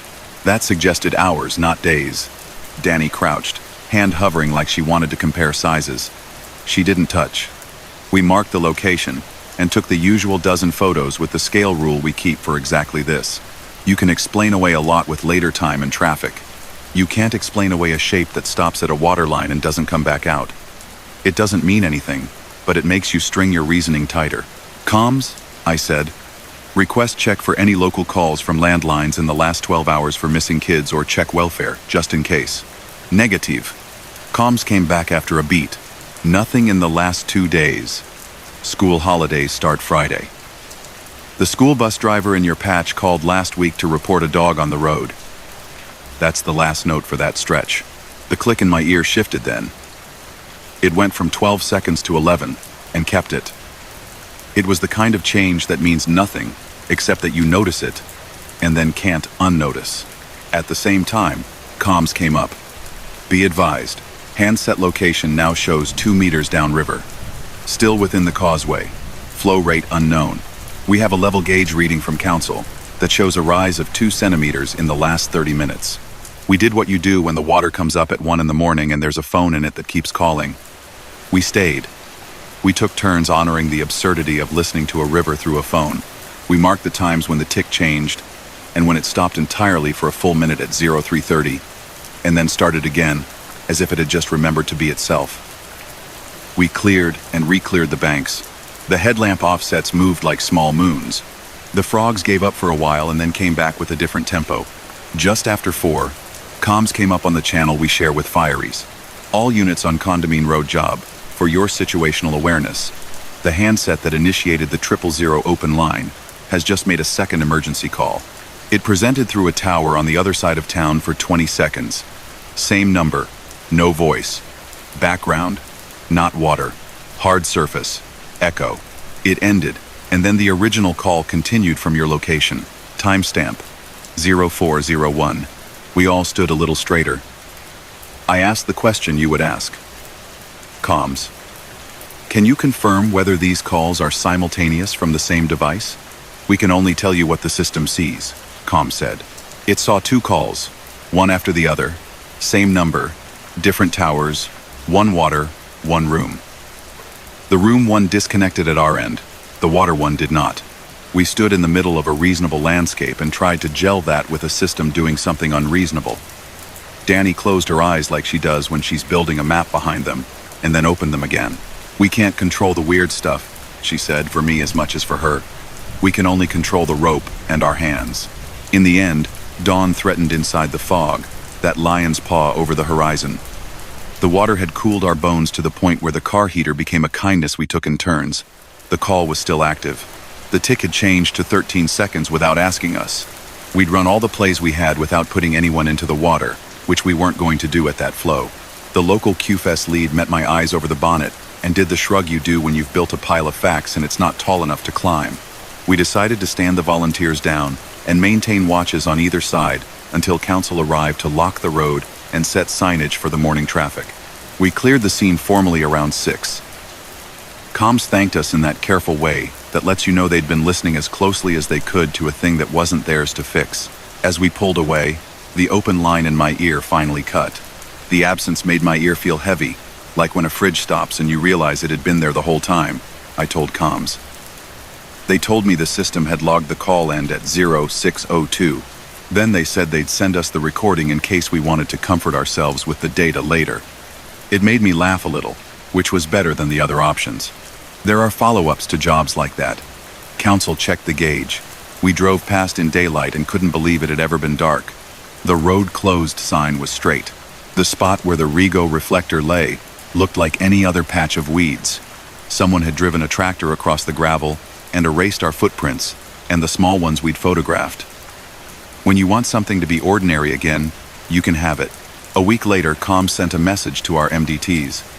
It was the kind of update they write when they know we'll stand there reading it at the back of the station. Not sitting, coffee going cold. The handset that had initiated the call was not tied to any subscriber. It had made 8 emergency calls in the last month around our shire and the next. Always at night, always short except for ours. Recordings varied. Once traffic noise from a bridge that had been closed for repairs for 2 weeks. Once just the sound of cicadas and a dog barking far away. Once someone breathing in a stairwell where the echo said small space.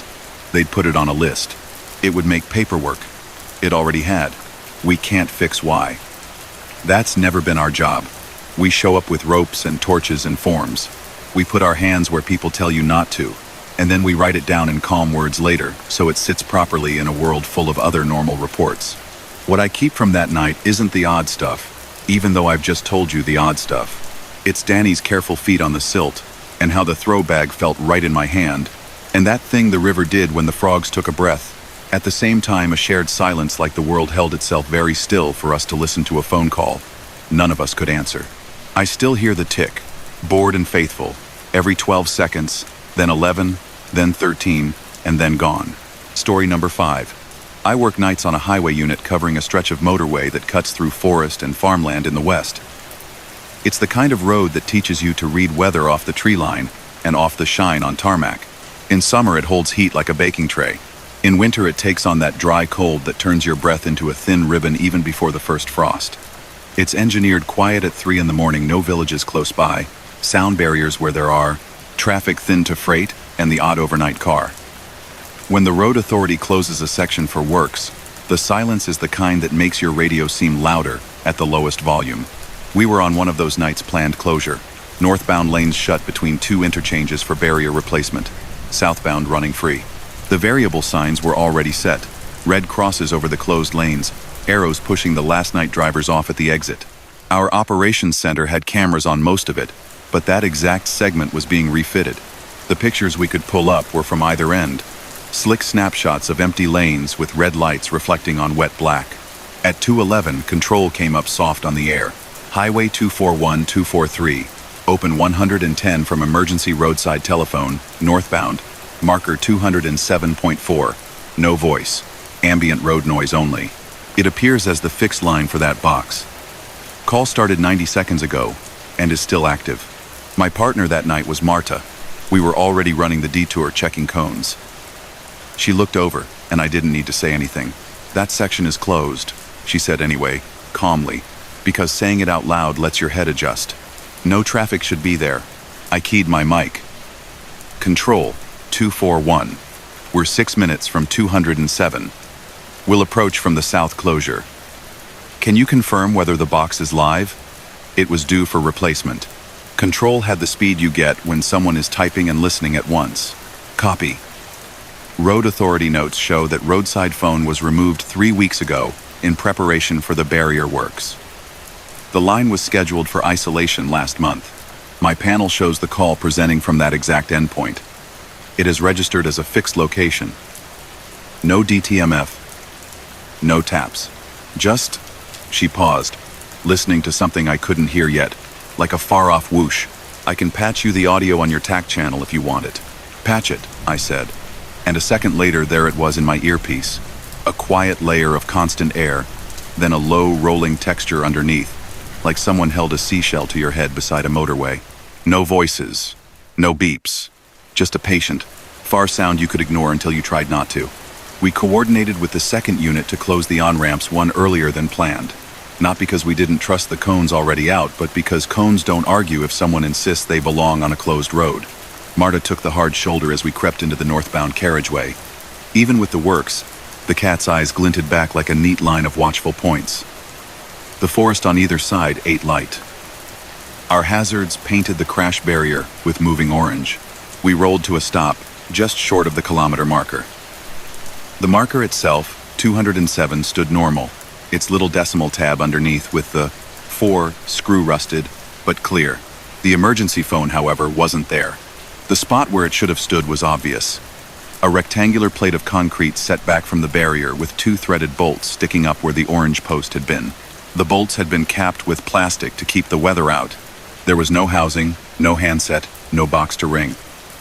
The small arrow signs that tell drivers which way the nearest phone lies, those reflective triangles on the posts, still pointed here from either side. Control, I said, keeping my voice matter of fact. We're at 207.4. The phone has been removed. The base plate is present. No handset, no box. The call is still in your system? Affirmative, Control said. Open line is still active. We still have the ambient road noise you're hearing. I stepped out into the kind of cold that sets itself in your teeth. Marta popped the tailgate and brought out 2 LED beacons to throw a little more warning into the dark for the workers parked a kilometer beyond. We stood there a moment and listened to nothing that should have been anything. With the road shut, you notice small sounds. The tick of cooling metal from our grill. A wisp of wind trickling over the top of the barrier. The little squeak cones make if they've been slid rather than lifted. And under all of it, in my earpiece, was the sound of traffic that didn't exist on a road that did. We walked the verge slowly, lights low, so we didn't blind each other. The gravel on the shoulder was crisp with frost where our headlights hadn't warmed it yet. In a spot about 3 meters from the plate where the phone had been, the frost was broken in an odd little oval, as if someone had knelt, warm, in the cold. I put my palm over it.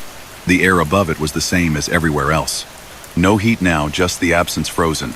Marta crouched and tilted her head like she was listening to the ground. She has a habit of reading a scene without talking first. She looked at the barrier post. The dull bolts had a fresh scuff on one, clean metal bright in our light. You could spin 100 innocent reasons. A worker's boot, a dropped spanner, a cone dragging across. It still made a line in my mind that connected to the empty base plate too neatly.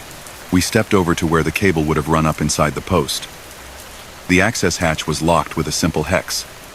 I have one on my belt, because you need it for everything from sign boxes to barrier covers. I cracked it open. Inside was a loop of the heavy multi-core cable, cut, taped, and tucked back. It looked like any neat isolation job. It shouldn't have been able to do anything. Our operation manual says those lines go back to a network hub that sits like a small polite brain in the roadside cabinet. If it's off at the head, the limb can't twitch. Control, I said. We're going to check the cabinet for the section. Can you ring the road duty engineer and get permission for us to access it? Already on it, she said, and a minute later came back. You're authorized. Engineer says the cabinets on this segment are off. He's curious how you're getting a call. The cabinet was 30 meters on, small, gray, locked, the sort that houses more equipment than you think could fit. Inside, after the door's seal gave a little sigh at the cold, sat a tidy set of modules. Our light found the labels like a librarian's. The emergency telephone module had a line of LEDs. The top one simply marked, power. It was not lit. None of them were. The only thing alive in there was a passive reflector at the back staring at us with none of the self of a person. I touched the outside of the cabinet with the back of my fingers. Cold metal, no hum, no sense of a system pretending to be asleep.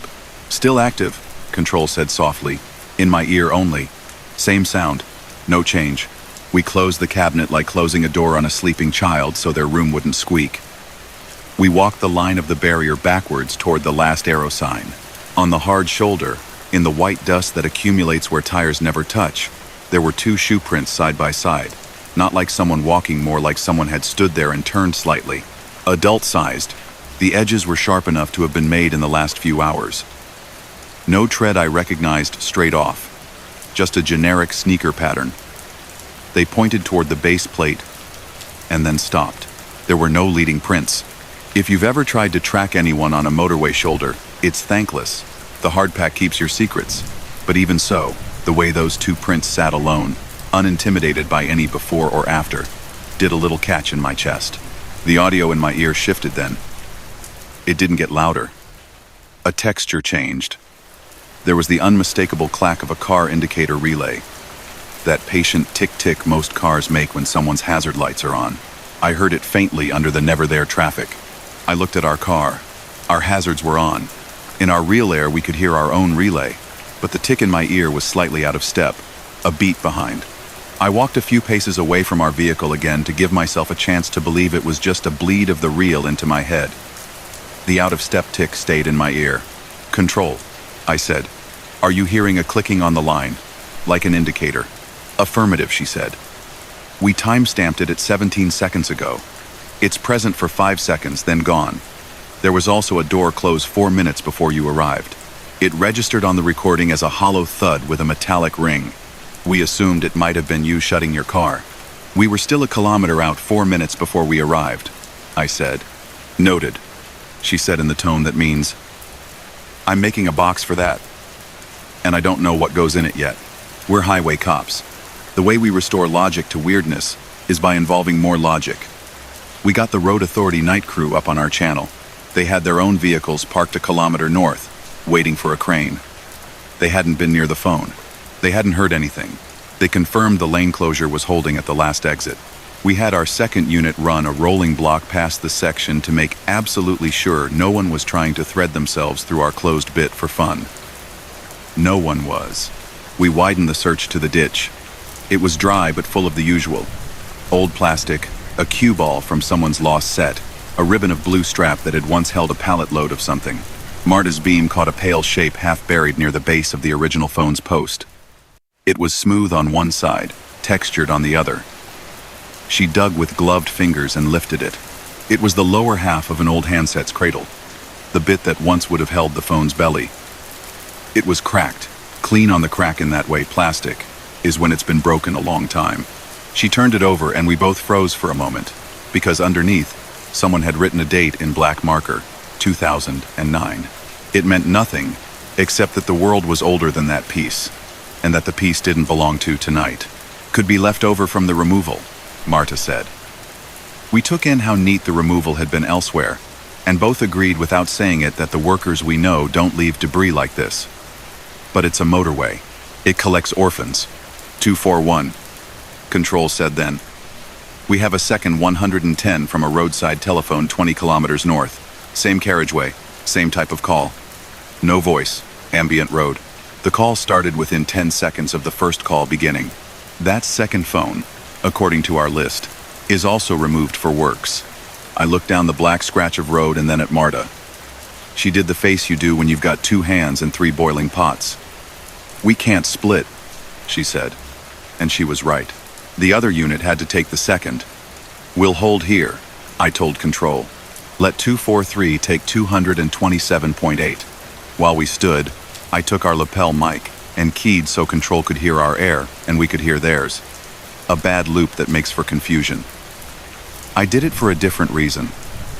To see if the open line echoed us. For a second it did. Our radio's slight digital delay tricked my ear. Then in my earpiece, just after I said 241, I heard my own voice again, softer, as if through a door. You can explain that if you want cross-patch drift, buffering. It still turned the hairs on my fingers north. The other unit called back from the second site with almost identical words. Phone removed, base plate present, cabinet dead, no traffic, same sound. Control put both open lines next to each other in the ops room, so an operator could listen on 2 channels at once. After a minute she came back and said, odd as asking someone to listen for colors. They're not the same.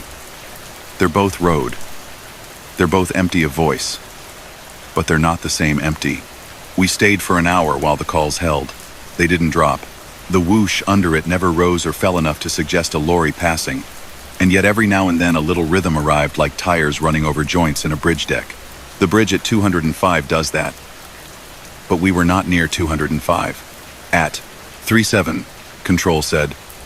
The line just went dead for 4 seconds at both sites at the same time. And now they're back. There was no storm. No power event. The road authority confirmed their status lights hadn't blinked on any of their cabinets. The weirdest moment came later. At 3:19 in my earpiece, I heard a very human sound. The noise modern cars make when you leave the key in and open the door. A 3-note reminder, soft, domestic. It could have been 100 cars. It shouldn't have been anywhere near a removed phone in a closed lane. I heard that, Marta said, without me asking. The road authority's on-call engineer drove out around 4. He's the kind of man who can calm an argument between a crane and a concrete pour with a single sentence. He greeted us with that shake that says he's on our side. He just wants the facts. We showed him the empty plate, the dead cabinet, the prints, The old plastic. He took out a meter and touched the lines in the post. They registered nothing. He shrugged. Practical. The line is physically isolated, he said. If your center says they're getting a call from this endpoint, it's the database flagging the last known location. The network can misreport. It happens. Except, I said, careful, the audio we hear is not the same between the two sites. And it holds for hours. He nodded once, not to concede, just to say he had heard me. I'll do a trace in the morning. The backbone is being upgraded. Strange things happen when you pull old systems apart. We cleared the scene at 5 because we had nothing more to give it, and the calls didn't need us to be present to continue not being answered. As we rolled away, the sound in my ear simply stopped, as if someone had lifted the conch shell from the side of my head. Control said both lines disconnected within 30 seconds of each other. The recordings were saved. They'd send them to us if we wanted to hear ourselves not finding someone. The days after are the part that always feels smaller than the night. The engineer reported back that the network logs showed no outbound calls from those endpoints. His statement used tidy phrases like ghost flag and legacy ID. Control's paper said in formal scripts that 110 calls were received, that no caller spoke, that open lines persisted for 2 hours, that all emergency services were notified, that no person was found. There's a line on the form that always feels strange in that context. Action taken, reassurance given. We ticket when we sit with someone. We didn't sit with anyone that night. We stood with a road. Weeks later, the recordings made the rounds in the break room in that way they do when a quiet night needs a story. You can hear us in them, not our words, just our car door once, our hazard relay twice, our boots on gravel if you know what to listen for. Mostly you hear a road doing the thing it does without us, moving air in a shape your brain calls traffic. In the background on our track, there's a little sound I didn't catch out there, a faint metallic ring at a long interval, like a piece of guardrail flexing and catching a drop of itself. If you forced me to make it mean something, I wouldn't. It doesn't need it. Machines with long memories make mistakes in ways that sound human. Roads remember being roads even when we tell them to be shut. And sometimes old systems call numbers they were taught to call because they think someone has pressed a button. We went because the button's job is to bring someone, and we stayed until we had nothing useful left to do. That's the shape of most nights. When I think of that particular one, it's not the impossible parts that sit with me. It's the way frost breaks in the shape of a knee, the neatness of capped bolts in a plate, the forest's quiet pressed up against a piece of engineering, and the soft absurdity of hearing hazards tick in my ear slightly behind my own. Story number 6. I'm with the provincial police in Ontario, night shift. Winter is when our radios feel louder than usual, like the cold puts a shine on the audio. The world goes white and flat and sound carries farther than you expect your own boots on packed snow, the little squeak that means it's below -10, the way doors close like they're swallowing the heat back in. We cover 2 townships and a string of lakes with lodges that are empty 9 months of the year and full the other 3. You learn the names of places that aren't on tourist maps: maintenance sheds, caretaker suites, pump houses. At 1:26, Aurelia PCC put out a 911 open line. It came across my MDT as PBX Hotel divided by Motel type system. ANI divided by ALI shows Loon Pines Resort, Birch Wing, room 214. No voice, open line, faint background, possible ventilation fan. The resort sits on a secondary highway north of town, right on the lake, 3-story main building, and a scatter of winterized cottages. It closes tight in November. We still get calls from there, sometimes noise when they are open, alarms when the hydro hiccups. A room extension showing on a 911 wasn't normal. 231, dispatch said. Open line from Loon Pines Resort. Caller ID showing as internal extension on their switchboard. Call taker reports no voice. Just consistent low-level noise every 20 seconds, marking a faint click. Caretaker is en route from his house on site and will meet you at the front lobby. I keyed up. 231 received. En route. I was alone in the car that night. My partner was working the lake road to the west. The highway between town and Loon Pines was clean but dry, salt dust like flour over black. The snowbank stood the height of a hood, plowed and neat. At that hour there's not much traffic. The odd plow truck, a pickup with a snowmobile in the back. A deer that decides the next lane over is a better idea, and then changes its mind. Dispatch, I said as I turned down the resort road. Can you confirm if the PBX is configured to send 911 calls directly to us?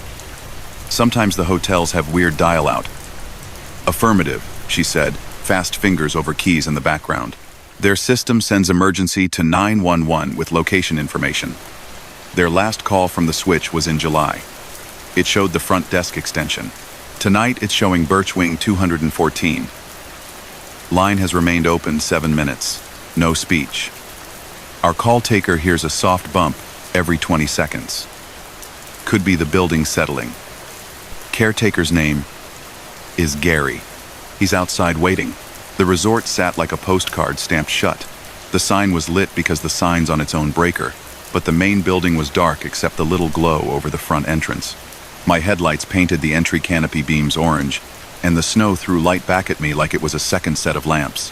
A figure in a parka lifted an arm. Gary, late 50s, caretaker hands, big ring of keys on his belt. His breath plumed, and the plume cut sideways when the wind slid across the lot. Evening, he said. You hear about the calls? I got a ring on my personal from the alarm company, then your people. No one's supposed to be in there. We drained the wings down to the check valves. Anyone else on site? I asked. Just me, he said. Maintenance guy's off. My wife's in the cottage on the hill, asleep, I hope. We stepped inside and the cold air in the lobby tried to hang on.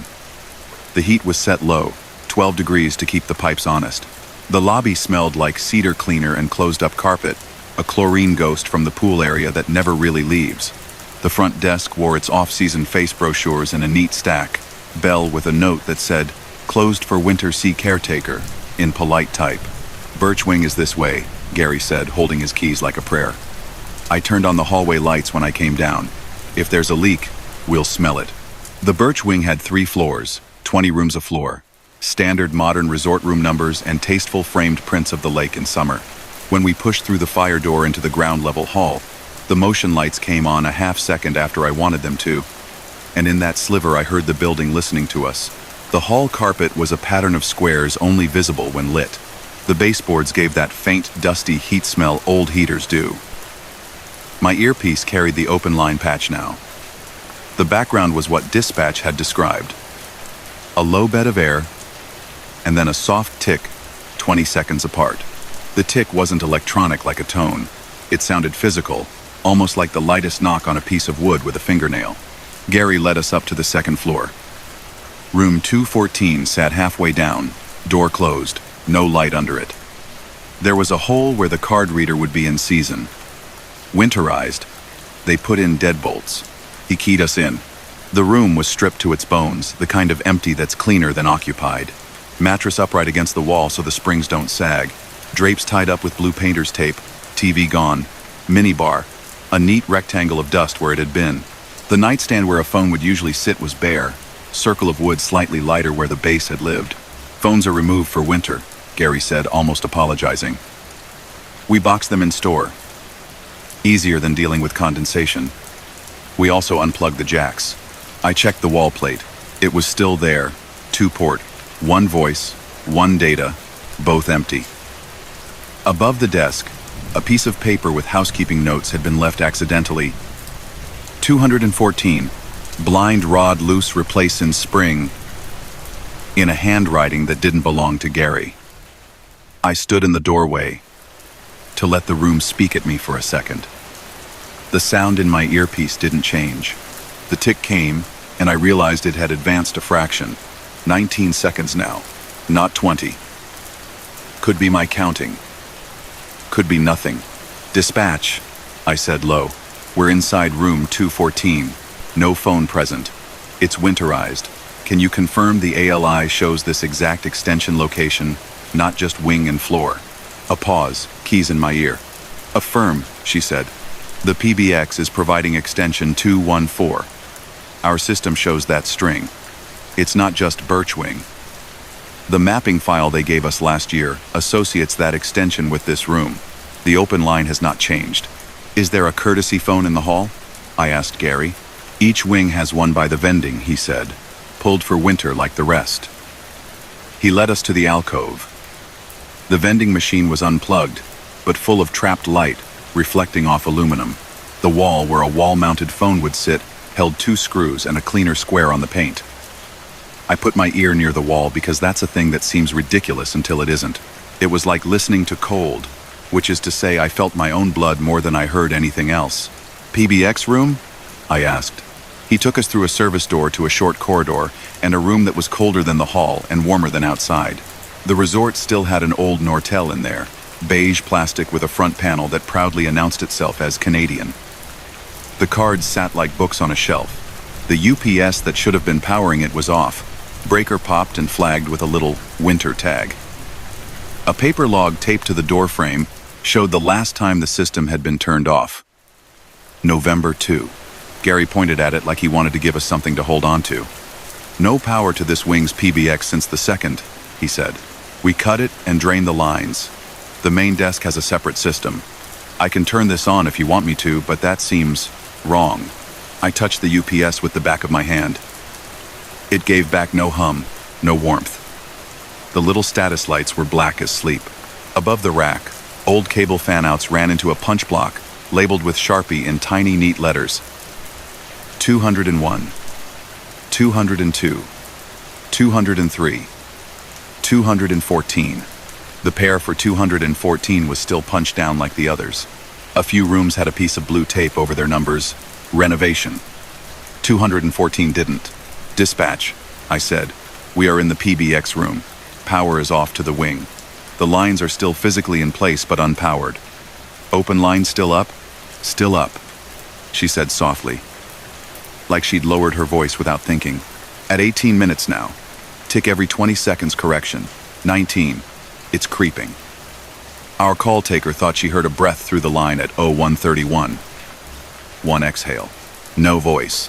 Gary's face adjusted, but his posture didn't, the way caretakers do when they're waiting to decide how much of themselves to put into a thing. "Sometimes the pool room does a pressure thing," he offered. "It knocks, but that wouldn't call you." We checked the pool anyway. Door marked, "Closed for winter." Sign hung straight. The smell behind it was the clean, sharp leftover of chlorine, and the air had a heaviness that came from still water under plastic covers. The pool had a silver winter skin. Tiny condensation pearls hung from the stainless rails and didn't quite fall. There was a red wall phone in there with a faded, emergency-only sticker. Its cable had been snipped and coiled, labeled for spring. No handset. Back in the hall, we stood still in a way that felt like paying attention rather than waiting. My radio popped. 231, dispatch said. "Be advised. We've just received a second 911 from the same PBX endpoint. The first call remained connected. The second presented, dropped, and presented again. No voice. Both show extension 214. I looked at the door to the room we'd just left. A draft walked the gap at the bottom. But that was just physics. I told Gary I wanted to check the floor above and below. He had both keys ready before I finished the sentence. 314 was a mirror of 214, equally empty. An odd cold came off the window glass in there, more than in 214. I put my glove against it, and it stuck for a second to the dry frost film. In 114, the sound in my ear background, tick, felt closer, which isn't a thing that should happen. I stood where a bed would be. The carpet under my boots was crisp with the kind of clean that doesn't get walked on. I could suddenly smell that faint metallic tang you get when an old heater comes on after months off. It faded again. The tick returned like a punctual thing that accidentally showed up early and went to wait outside. Could someone have left a handset somewhere? Boxed? I asked Gary as we re-entered the service corridor. He shook his head, then frowned as if he'd been reminded of something. "We boxed them in the linen store," he said. "Downstairs. They sit there all winter." We went down the freight stairs where the cold air pooled. The linen store was clean and empty of linens, shelves tagged with room numbers for spring. One aisle had 10 brown boxes labeled phones. On the end of the shelf sat a hotel-style telephone, cream plastic, with a coiled cord wrapped around it. It had no line cord attached. It wore its little paper insert under the plastic with the resort's logo and the instructions printed in a font chosen to seem friendly. For emergencies, dial 911. For front desk, Dial 0. Room 214 was handwritten in pen in the corner of the insert. We put the paper back in when we boxed them, Gary said, seeing me see it. Housekeeping writes the room number so they don't mix. They all look the same. I picked it up. It was cold in the way plastic gets when it has sat in a room without heat. I put it back. At that exact moment, my earpiece picked up the faintest suggestion of a voice. Not a word. Like someone had moved right against a mouthpiece and then away. Dispatch must have caught it too because she came on softly. "We heard that," she said. No speech detected. The tick has settled at 19 seconds. We did a walk of the outside next. The snow told almost no stories. Our 2 sets of prints were the only ones in and out since the last dusting. At the far end of the birch wing, where the service road bends back toward the lake, a set of tracks crossed once coyote or fox. They moved with intent from one scrub patch to another. The wind off the lake moved its own small columns of powder along the berm by the parking lot. "Dispatch," I said. "Can you see subsequent 911 attempts from this number in the last 48 hours? Or calls to the front desk line that routed to you by mistake?" "Stand by," she said. The open line in my ear breathed on. Keys clacked. There were 3 short hangs earlier tonight, 20 seconds apiece, at 23:51, 23:55, and 00:12. Same endpoint. They dropped before the call taker picked up. No previous. The resort's main line placed a test call in July as part of their annual compliance. Nothing since. We stood near the service entrance because it felt like the right place to let decisions find us. The snow squeaked under my boots when I shifted weight. Somewhere inside the walls, a pipe clicked once, the sound of contraction after a small warm pulse. And then, through the open line, as clear as if I had my ear to the right piece of wood, I heard the sound of a door chain slide gently and then settle. Not a lock. That specific chain slide like you only hear in old hotels and houses that kept theirs. Gary looked at me, and I knew it wasn't my face that told him I'd heard it too. It was my shoulders. "Dispatch," I said. "We just heard a chain. Are you recording?" "We are," she said. Chain sound logged at 0143. "There are no chains on the resort doors?" She was asking me and herself. "Not on guest doors," Gary said. "They use deadbolts. The old manager's apartment had a chain," he added. A beat later, and then he blinked at himself, like he'd just pulled up a file he didn't expect to still have. But that was years ago. We turned that space into storage. Different wing. "Which wing?" I asked. "Aspen," he said, and led us at a quick walk that wasn't quite a run. The Aspen wing was shorter, newer by a decade. The manager's old apartment was at the end, a door behind an office door, the kind of layout you use when you want to be close to work all the time. The sign said storage now, printed in a laminate font. Gary unlocked it, and we stepped into a room full of the resort's summer. The smell of sunscreen from a broken bottle that nobody had noticed. Boxed plastic chairs. A rolled banner that still had the tape from someone's wedding. On the wall, above where a little kitchen had once been, was a scar of fresh paint where hardware had been removed. 2 screw holes were patched, slightly domed. Between them, an imprint half visible in the paint's sheen where a chain bracket had Saturday. "It was right there," Gary said quietly. "I took it off myself. The open line in my ear was just sound and tick again. No chain, no breath. "Dispatch," I said softly. "We don't have anything further. The open line persists. We're going to clear the building and leave the caretaker to secure." We did one more sweep, because procedure demands and also because nothing makes more sense of the odd than doing the ordinary all the way to the end. On the way past the PBX, I noticed a single post-it on the side of the rack, forgotten, the way sticky notes are meant to be. On it, in blue ink faded at the edges, a name and extension. Housekeeping Anita 214 mornings. It could have been a year old. It could have been from before Gary took off the chain. We secured, shut the lights, took our breath back inside our coats, let the lobby door thump the cold behind us. The night was as white and quiet as we'd left it. The lake had the dark glitter it gets when the ice is just set, and is making its slow night noises. You only hear if you live there pops like a floorboard in a big house. As I was getting into my car, dispatch came back. 231. For your awareness, the open line just ended. And then 3 seconds later, the same endpoint made another 911 call. No voice. It disconnected after 7 seconds. We'll log it. I wrote the report at my keyboard in the front seat because the heat there made the thought of my hands pleasant again. The words came like they always do when you put something strange into a form meant for the usual. We found no person. We advised caretaker. We documented the PBX status, the missing handsets. We noted the tick with the times we noticed it shift, and then stopped putting numbers on it when it felt like annotating the C. 2 days later, Aurelia PCC sent a memo.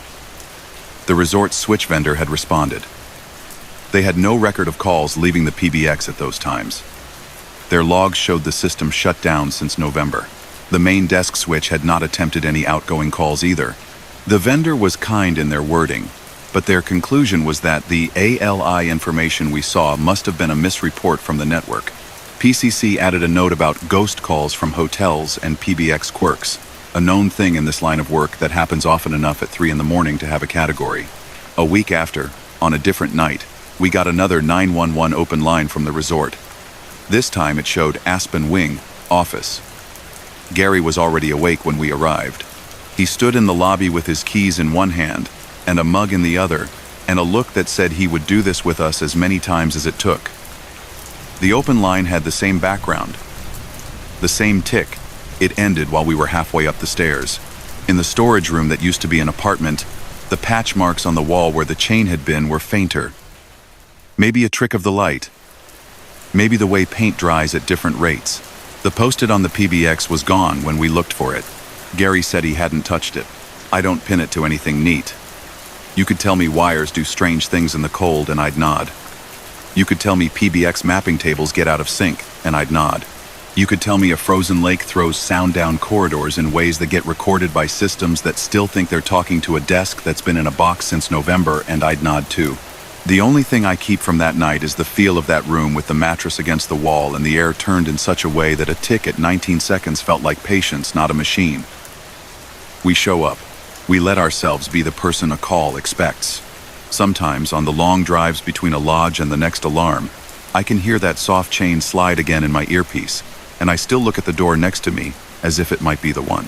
Story number 7.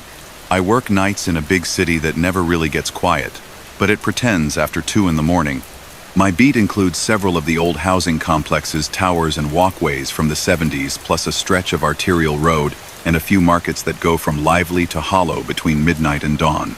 Our control room runs through a city camera center. They can push feeds to our in-car tablet and patch audio into our earpieces when an emergency post is activated. You've probably seen those posts tall, with a blue light and a round button that calls straight to 911. People hit them for good reasons and for bad. But when control marks one as an open line, no voice, and keeps it high priority, we go. At 3:17, control keyed up, voice steady but with that extra clip we recognize.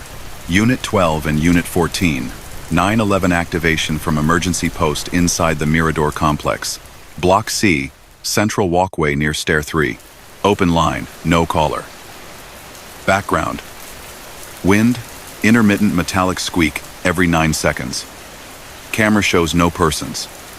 Please approach from the south gate. I looked at my partner Reyes. He already had the complex map up on the tablet, the way the courtyards were laid out like chessboards. We'd both walked that place in daylight when kids knocked a ball around under laundry lines, and at night when the echo from the concrete made small noises travel too far. Unit 12 received, I said. ETA 3 minutes. Control, confirm the post is still active. Affirmative, Control said. Blue light is steady. Line's been open 2 minutes, 40 seconds. We can hear wind through the mic and the squeak at regular intervals. No voice. The swing camera on the nearest pole is down for maintenance. We have the corridor camera. It's static. No movement. We killed the siren 2 blocks out and rode the last of it on just the engine hum and the sound our tires made over the painted lines. If you've worked nights in a city long enough, you know the smell when you turn off a main road into a complex like that cold, concrete, damp soil from small, struggling flower beds. Cooking smells that seep into walls then linger when the cook is asleep. The south gate was open, but the guard booth was dark. Security does rounds there, but their shift flips at 3, and there's a 10-minute window where the only eyes are ours and the cameras. The post was easy to spot even before the floodlights on the basketball court spilled enough light over everything. Tall, blue halo, the sort of reassuring design you put in brochures. Its button ring glowed white. The call status LED above it pulsed a slow, patient blink that said, "Connected." I could hear the squeak control mentioned before my earpiece caught up with it, the kind of small sound a swing makes or a metal sign does in a light wind. It came every 9 seconds, as regular as a metronome that had been set and forgotten. "Control, 12 on scene," I said. "We have the post. Blue light steady. Walkway empty. We're visualing. You still have the open line?" "Still up," Control said. "We have your location. We can open the post speaker if you want to address. Camera on your 6 is live." Reyes stood a few paces behind me, scanning the walkways, the stairwells, the little play area fenced with chipped paint. The slide inside it was a tired shade of yellow. The swing set had 2 seats of the old hard plastic. One moved a fraction on the wind, but not enough to explain the rhythm of the squeak I was hearing. It sounded close and not close at the same time, with that strange quality concrete courtyards have of throwing sound around like a cup game. I pressed the talk button on the post panel. A click, a fraction of a delay, and my own voice came back at me through the little grill, thinner and higher. "This is the police. If you press this button and need help, speak now. We are here." We waited. The squeak came on time. A dog down in the service lane barked once at nothing and changed its mind. "Control," Reyes said. "Patch the open line to our TAC. We're hearing the squeak out here. We want to match the intervals." My earpiece picked up the line, the breeze hissing low, the squeak with a little contact bounce at the end that you wouldn't hear unless the microphone was close to the source. 9 seconds. 9 again. The 9th one, I could hear the faintest scuff under it, like a shoe on a rubber mat, and then nothing. No voice. No cough. Just that. We started the slow walk you do when you want to collect detail, while not giving away that you're trying to collect detail. We kept to the center of the walkway, the way we were taught, so the corners don't own you. Stair 3 was a concrete flight up to the second-level bridges, painted numbers on the wall, a small sign with the building map behind glass. Reyes shot his light up at low. Nothing but an empty landing and the shifting shadow of a plant someone had placed in a plastic bucket just in the wrong spot for years. "Control, can you check the call history for this post?" I asked. "Any earlier activations tonight?" "Stand by," they said. My earpiece held the squeak steady while their keyboard hummed in the background. "We show 3 presses in the last 48 hours. 2 were accidental daytime, quickly canceled by the guard. 1 last night at 2:52, open line, 10 seconds, ended before the call taker answered. We also show a press 3 weeks ago with an assault nearby, not connected to the post. In the play area, the gate latch was a simple loop and peg. It was closed. We didn't climb in for the sake of it. We're mindful of making an everyone can be here at all hours sign out of a place that probably needed to stay calm. I leaned on the fence and watched the swing for a full minute. On the open line, the 9-second squeak kept on. In the real world, the swing moved a little when the wind found it, then stilled. Its chains had that dullness you only get after 1,000 hot days and 1,000 cold ones. Something made me. Camera Center wrote that the post had a firmware update pending and that it had completed at 2 that morning. They suggested the duplicate call lines may have been a byproduct of that. They also included the audio analysis for the here. They marked it as low-confidence human speech and offered a percentage. I read it twice, not because I didn't understand, but because reading it again changes nothing and still it feels like doing the job twice.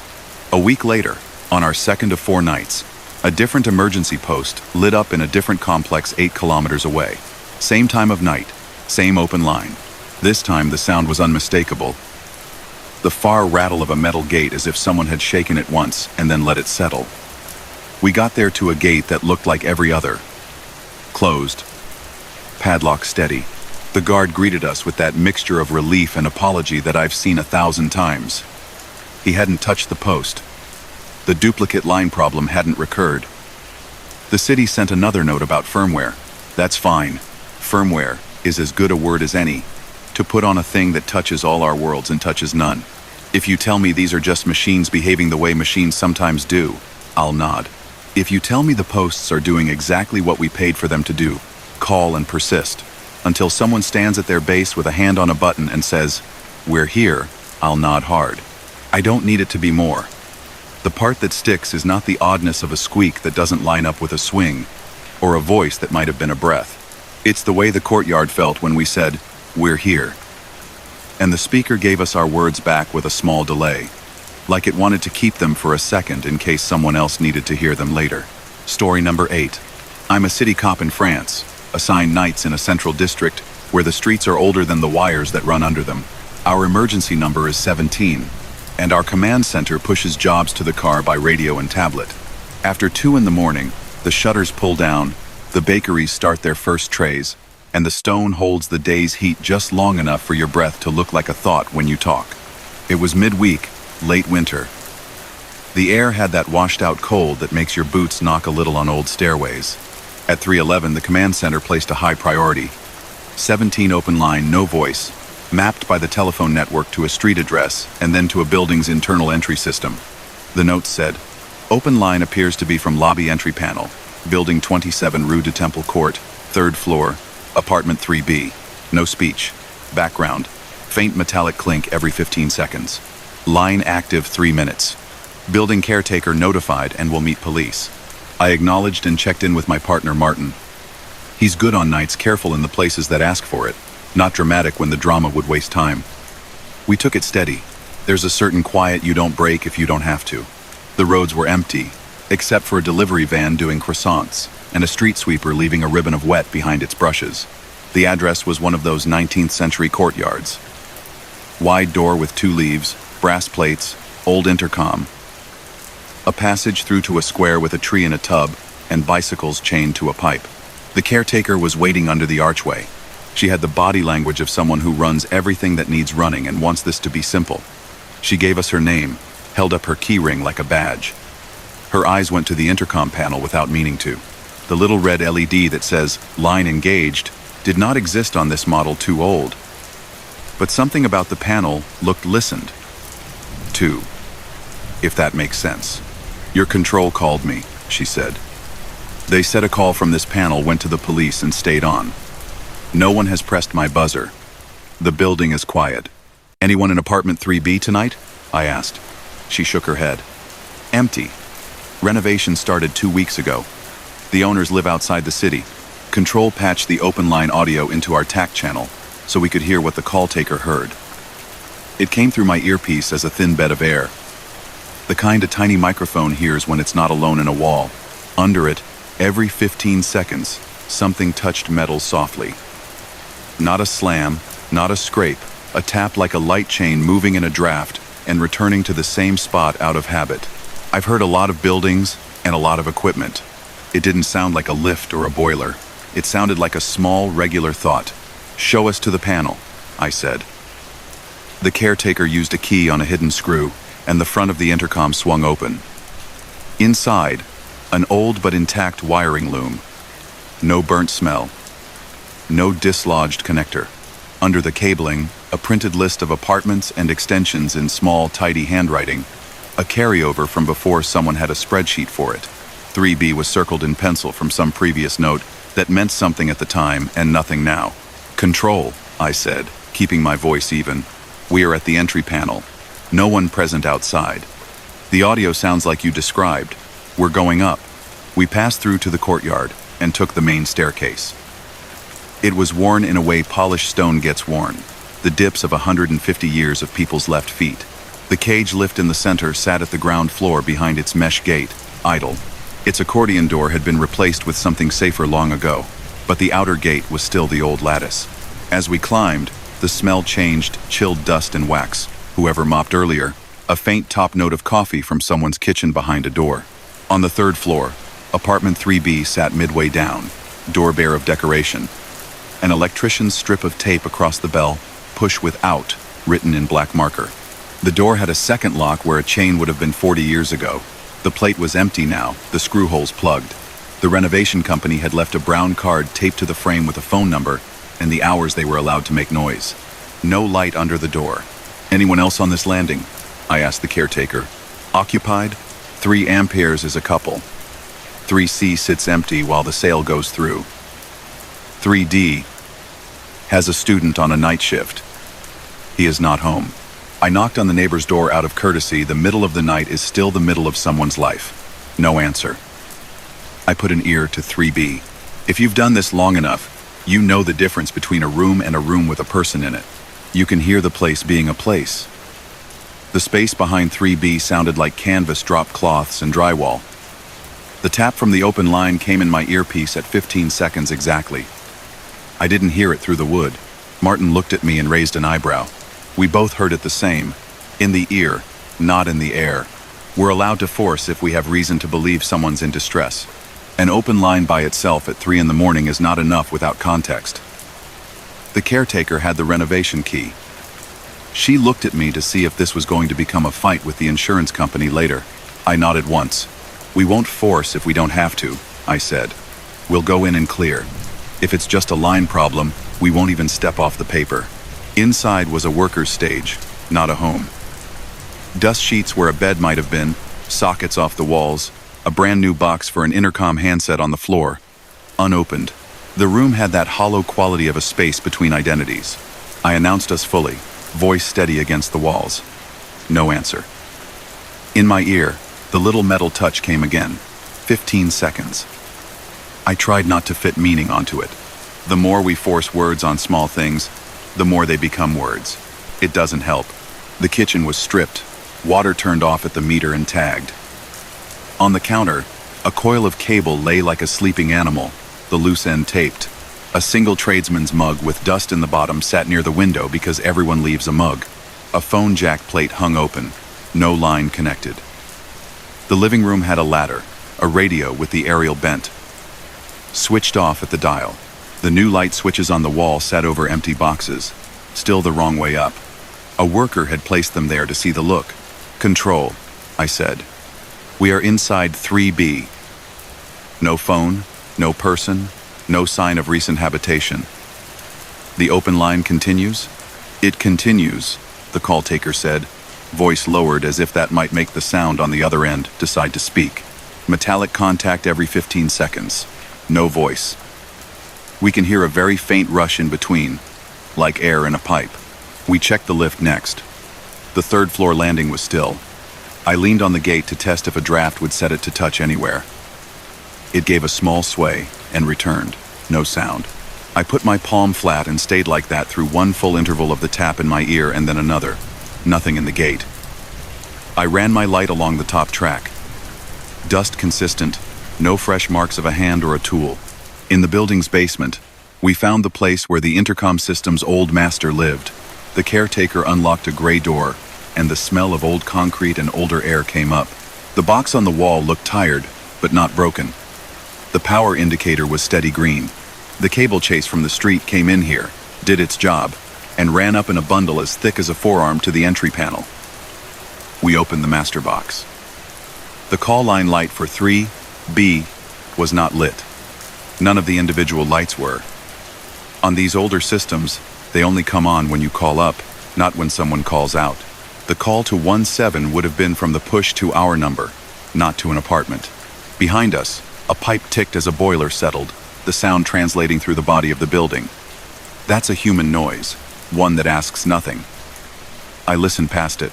In my earpiece, the metal touch kept its time. I checked my watch just to see if the 15 seconds was holding us or the other way around. It was the plate that stopped me thinking that way. Look, Martin said, keeping his voice low the way you do when a place feels like a museum even in the dark. On the workbench, beneath a mess of screws and plugs, a metal keeper plate for a door chain sat new out of the bag. The renovation company had bought it and left it. It matched the holes we'd seen patched on 3B's door. It meant nothing beyond what it was. The open line in my ear touched metal again, inside its own story. We did the thing that makes us feel less like we're going mad, called control and asked for the call audio to be put on the car's speaker at low volume so it would exist in the same room as us. The sound that came out of the dashboard was the same as in my ear, only, in air, you could hear the tiny bounce at the end of the metal contact a little more. I took a step toward the shaped echo, and then stopped because I didn't have a good reason to move my foot again beyond chasing a trace. Any other calls from this address in the last day? I asked. Negative, Control said after a second. This is the first. The line origin shows as the building's entry panel. We've had calls from intercoms before people press 17, when they should press a flat number. But not like this. Not with the call staying live. I pressed the building panel myself, our version of the police button if there is one. It made a clean little click and nothing else. We didn't get a second line. Our press didn't interfere. The call that had found us earlier at 3-8 kept its own pace.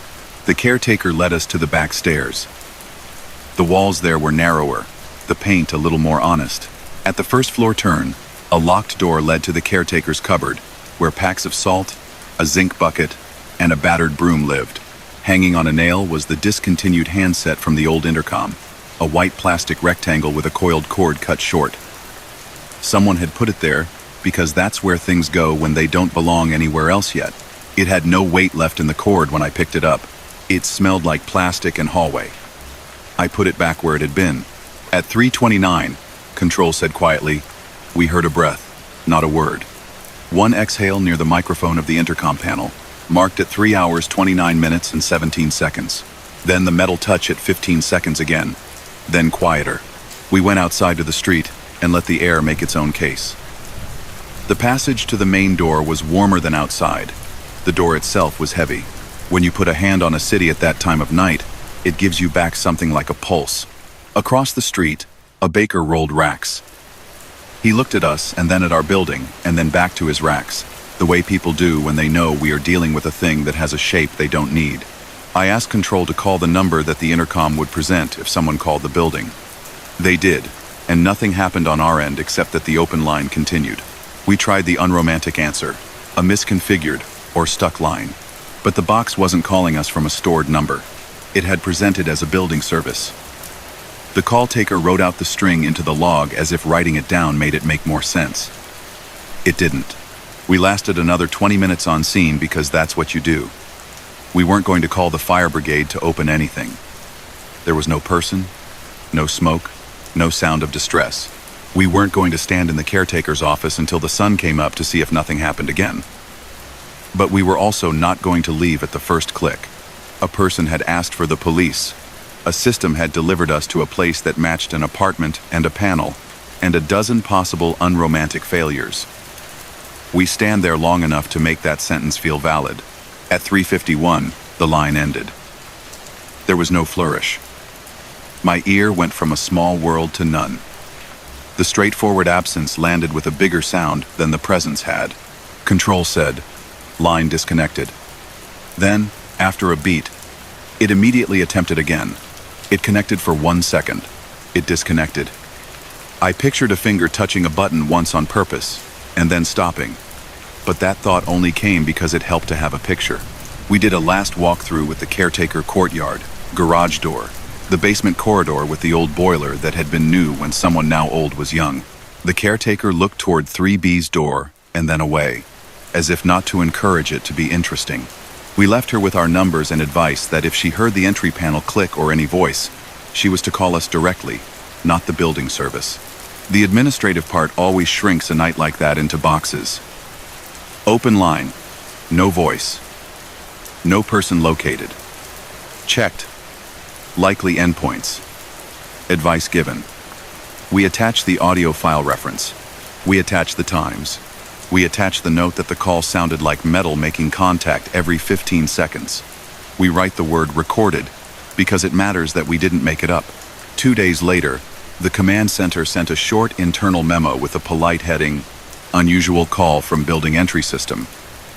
The telephone company responded to them that the call presented as an emergency call from an endpoint labeled 2 decades ago as entry phone.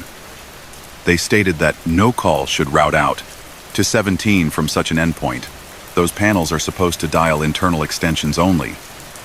The building service company denied any capability from their side to call out. The renovation company said, in indifference edging on annoyance, that their workers had used their mobiles to reach their office, not the building system. The conclusion line said, possible mapping error in the network. It's the line we use when we need a reasonable lid. A week later, At almost the same time of night, a different intercom in a different building on a parallel street presented the same way. 17 open line, no voice. Metallic contact at an interval, this time 12 seconds. We went, we climbed, we listened. There was no chain plate on a workbench, no cage lift, just a small painted entry hall, and a quiet call that would not say anything beyond what it had found a way to say. The phone company used the same phrase in a new email: mapping error. It may well be. We don't do the network. We do the stairs. I don't need it to be anything else. A city has so many signals and old systems that some nights it will behave like an old clock, striking a bell we no longer see because someone replaced it with a light.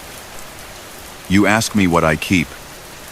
Not the click at 15 seconds, not the breath that might have been a chair turning under a draft. It's the feel of that staircase under my boots, as the sound in my ear paused and then returned, and the caretaker's hand on the key ring, the way she didn't jingle them, because she didn't want to make a sound where a sound that wasn't hers was doing its job. We went. We stood in the place a call asked us to. We left with our notes and the feeling that sometimes a building learns how to get the police to step inside and listen to it for a quarter of an hour. That can be enough, even when we have nothing else useful to say. Story number 9. I'm a patrol constable with the South African Police Service, night shift out of a station on the Highveld. You get to know the city by its different kinds of quiet. Some streets hold their breath during load shedding, all the robots dark, and the generators coughing to life. Some suburbs hum with backup power, and dog barks that carry forever. On the long, straight arterial roads, the cold sits low. You can feel it in your teeth when you crack the window to listen. It was a Wednesday edging into Thursday, winter dry. The air was sharp enough that my breath made a small fog in the cab, even with the heater on. At 2:19, Control came up on channel with that tone we all hear before our brains catch the words. Sector 2 Victor, the operator said. We've got an open one, 0111, no voice. Line's been live for 3 minutes. Network data places the call at the access intercom for Amber Glen Estate, main gate. Background, faint generator hum, single tone every 8 seconds. Estate security notified. Proceed. Amber Glen is one of those newer complexes on the edge of older neighborhoods' high walls, one entrance. A guardhouse with a glass box. Neat flower beds trying to be green in winter. Private security covers the inside. But 10111 is ours, and they know it. 2. Victor received. I said. Eta 4. My partner that shift was Masako. He's one of those guys who would rather save 10 words for when he needs them. He tapped the map on the in-car tablet once, then looked out the window like he could read the night faster that way. Control patched the open line to our TAC channel. It came into my earpiece as a soft layer of mechanical life. Under a thin hiss, the sound a small microphone makes when it's not lonely. Every 8 seconds, a polite, clipped beep. Not a siren, not an alarm, just a patient tone like a gate motor warning someone to stand back. Under that, something creaked now and then the way metal does when it remembers it's cold. Control, I asked. Confirm. The origin shows as the estate's intercompanal, not a mobile near the gate. Affirm, she said, maybe reading the same screen twice to be certain. It's presenting as a fixed endpoint registered to the gate controller line. The estate security company confirms their panel shouldn't be able to dial out to 10111. They're sending their supervisor. He's 3 minutes behind you. We turned off the main and the tar changed its voice under the tires. The gate came up out of the dark, a neat's old acronym for safe. The guardhouse was lit by a single emergency bulb, the kind that survives when the rest of the place is dark. Load shedding was in effect for that block. You could tell by how the sky went oddly honest between patches of generator, light. A diesel Jenny near the clubhouse somewhere ground along, its exhaust steaming in the cold. The main sliding gate stood still. The pedestrian wicket was closed. The intercom panel's green backlight was on, the small call icon steady. The LED that usually flashes when the guard answers wasn't moving. That, and the beep in my ear, were the only signs of life if you didn't count us. Control 2 Victor on scene, I said. 2 officers present. Gate closed. Guardhouse door secure. We see no one in the box. Blue light? Negative here, just their emergency lighting. We'll check. We parked a little way off the gate to leave space in case a security backy needed to swing in. When I stepped out, the cold came up through the soles. The complex median had tufted grass, stiff with frost. The beep from the line matched the beep I could hear if I stood close enough to the intercom and cocked an ear toward the grill just out of phase. Like the network and the real thing were parts of a choir not listening to each other. The guard made himself known by unlocking the outer door with a torch in his teeth, then catching himself and taking the torch out like he remembered he'd looked daft. He was one of the regulars, a man who spent more nights than most of us standing still and making that look normal. "Evening, officers," he said, voice lower than usual in the empty. "We've got load shedding, but the gate battery is fine." I didn't press anything. I was on my round at the back fence when control called my phone. "Open line from here," they said. "The button for emergencies?" I asked, pointing at the intercom. He shook his head. "That one only rings my handset or the house a resident dials. It can't call out. The panel has its own SIM. It lives in the controller. It shouldn't be able to call you." The 8-second beep in my ear clicked again. I could hear the same beep out of phase from the little speaker in the panel. Just quieter. As if both were hearing a third thing we weren't. "Do you have a CCTV view?" Maseko asked the guard. "We'd like to see if anyone pressed and walked." The guard turned a key on the guardhouse window and waved us in. The room was big enough for a desk, a kettle, a radio charger with empty pockets, and a wall of monitors. Most showed black and white stillness. 2 were dead from load shedding. The gate camera was up. The last 12 minutes showed nothing but a pigeon landing once on the wall and leaving a second later. The emergency button on the panel never lit. "Control," I said quietly, eyes still on the screens. "Confirm the open line is ongoing." "Still active," she said. "Timer at 6 minutes, 32 seconds. We're recording." The tone interval is 8 seconds. No voice. We stepped back out together, leaving the guard to watch both the world and the kettle. The intercom panel had that tiny scratch marks around it that come from even careful use keys, fingernails, impatience. I pressed the call button out of habit. It lit, rang the guard's handset, and then went quiet when he canceled. Our open line in the ear didn't notice or didn't care. It kept the 8-second tone, indifferent. "Let's walk the fence," Maseko said.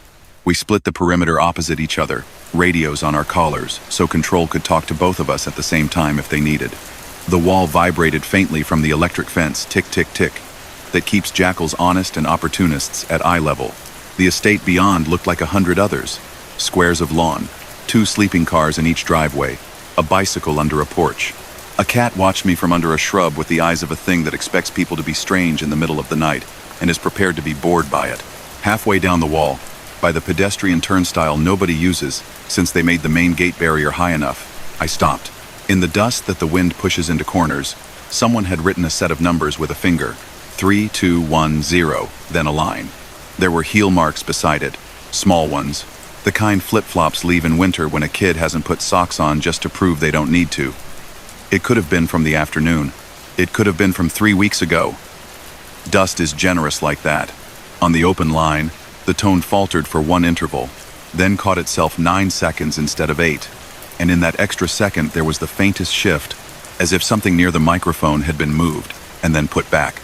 I held my breath to make sure I wasn't hearing my own blood in my ears. "Control," I said. "I just heard a handling sound. Can you confirm on your end?" "Confirmed," she said after a beat. At 2 hours, 24 minutes and 18 seconds, there was a soft scrape and a change in air on the line. No voice. Tone resumed at a 9-second interval, and then returned to 8.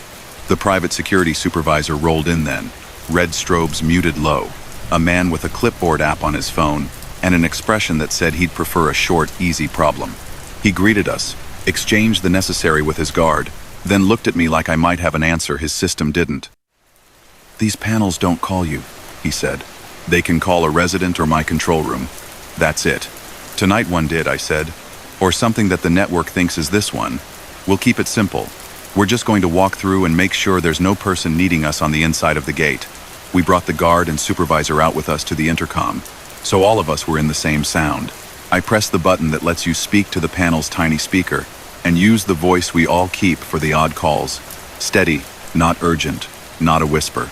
"If you press this, we are here. Speak." The 8-second beep continued, perfectly uninterested in my words.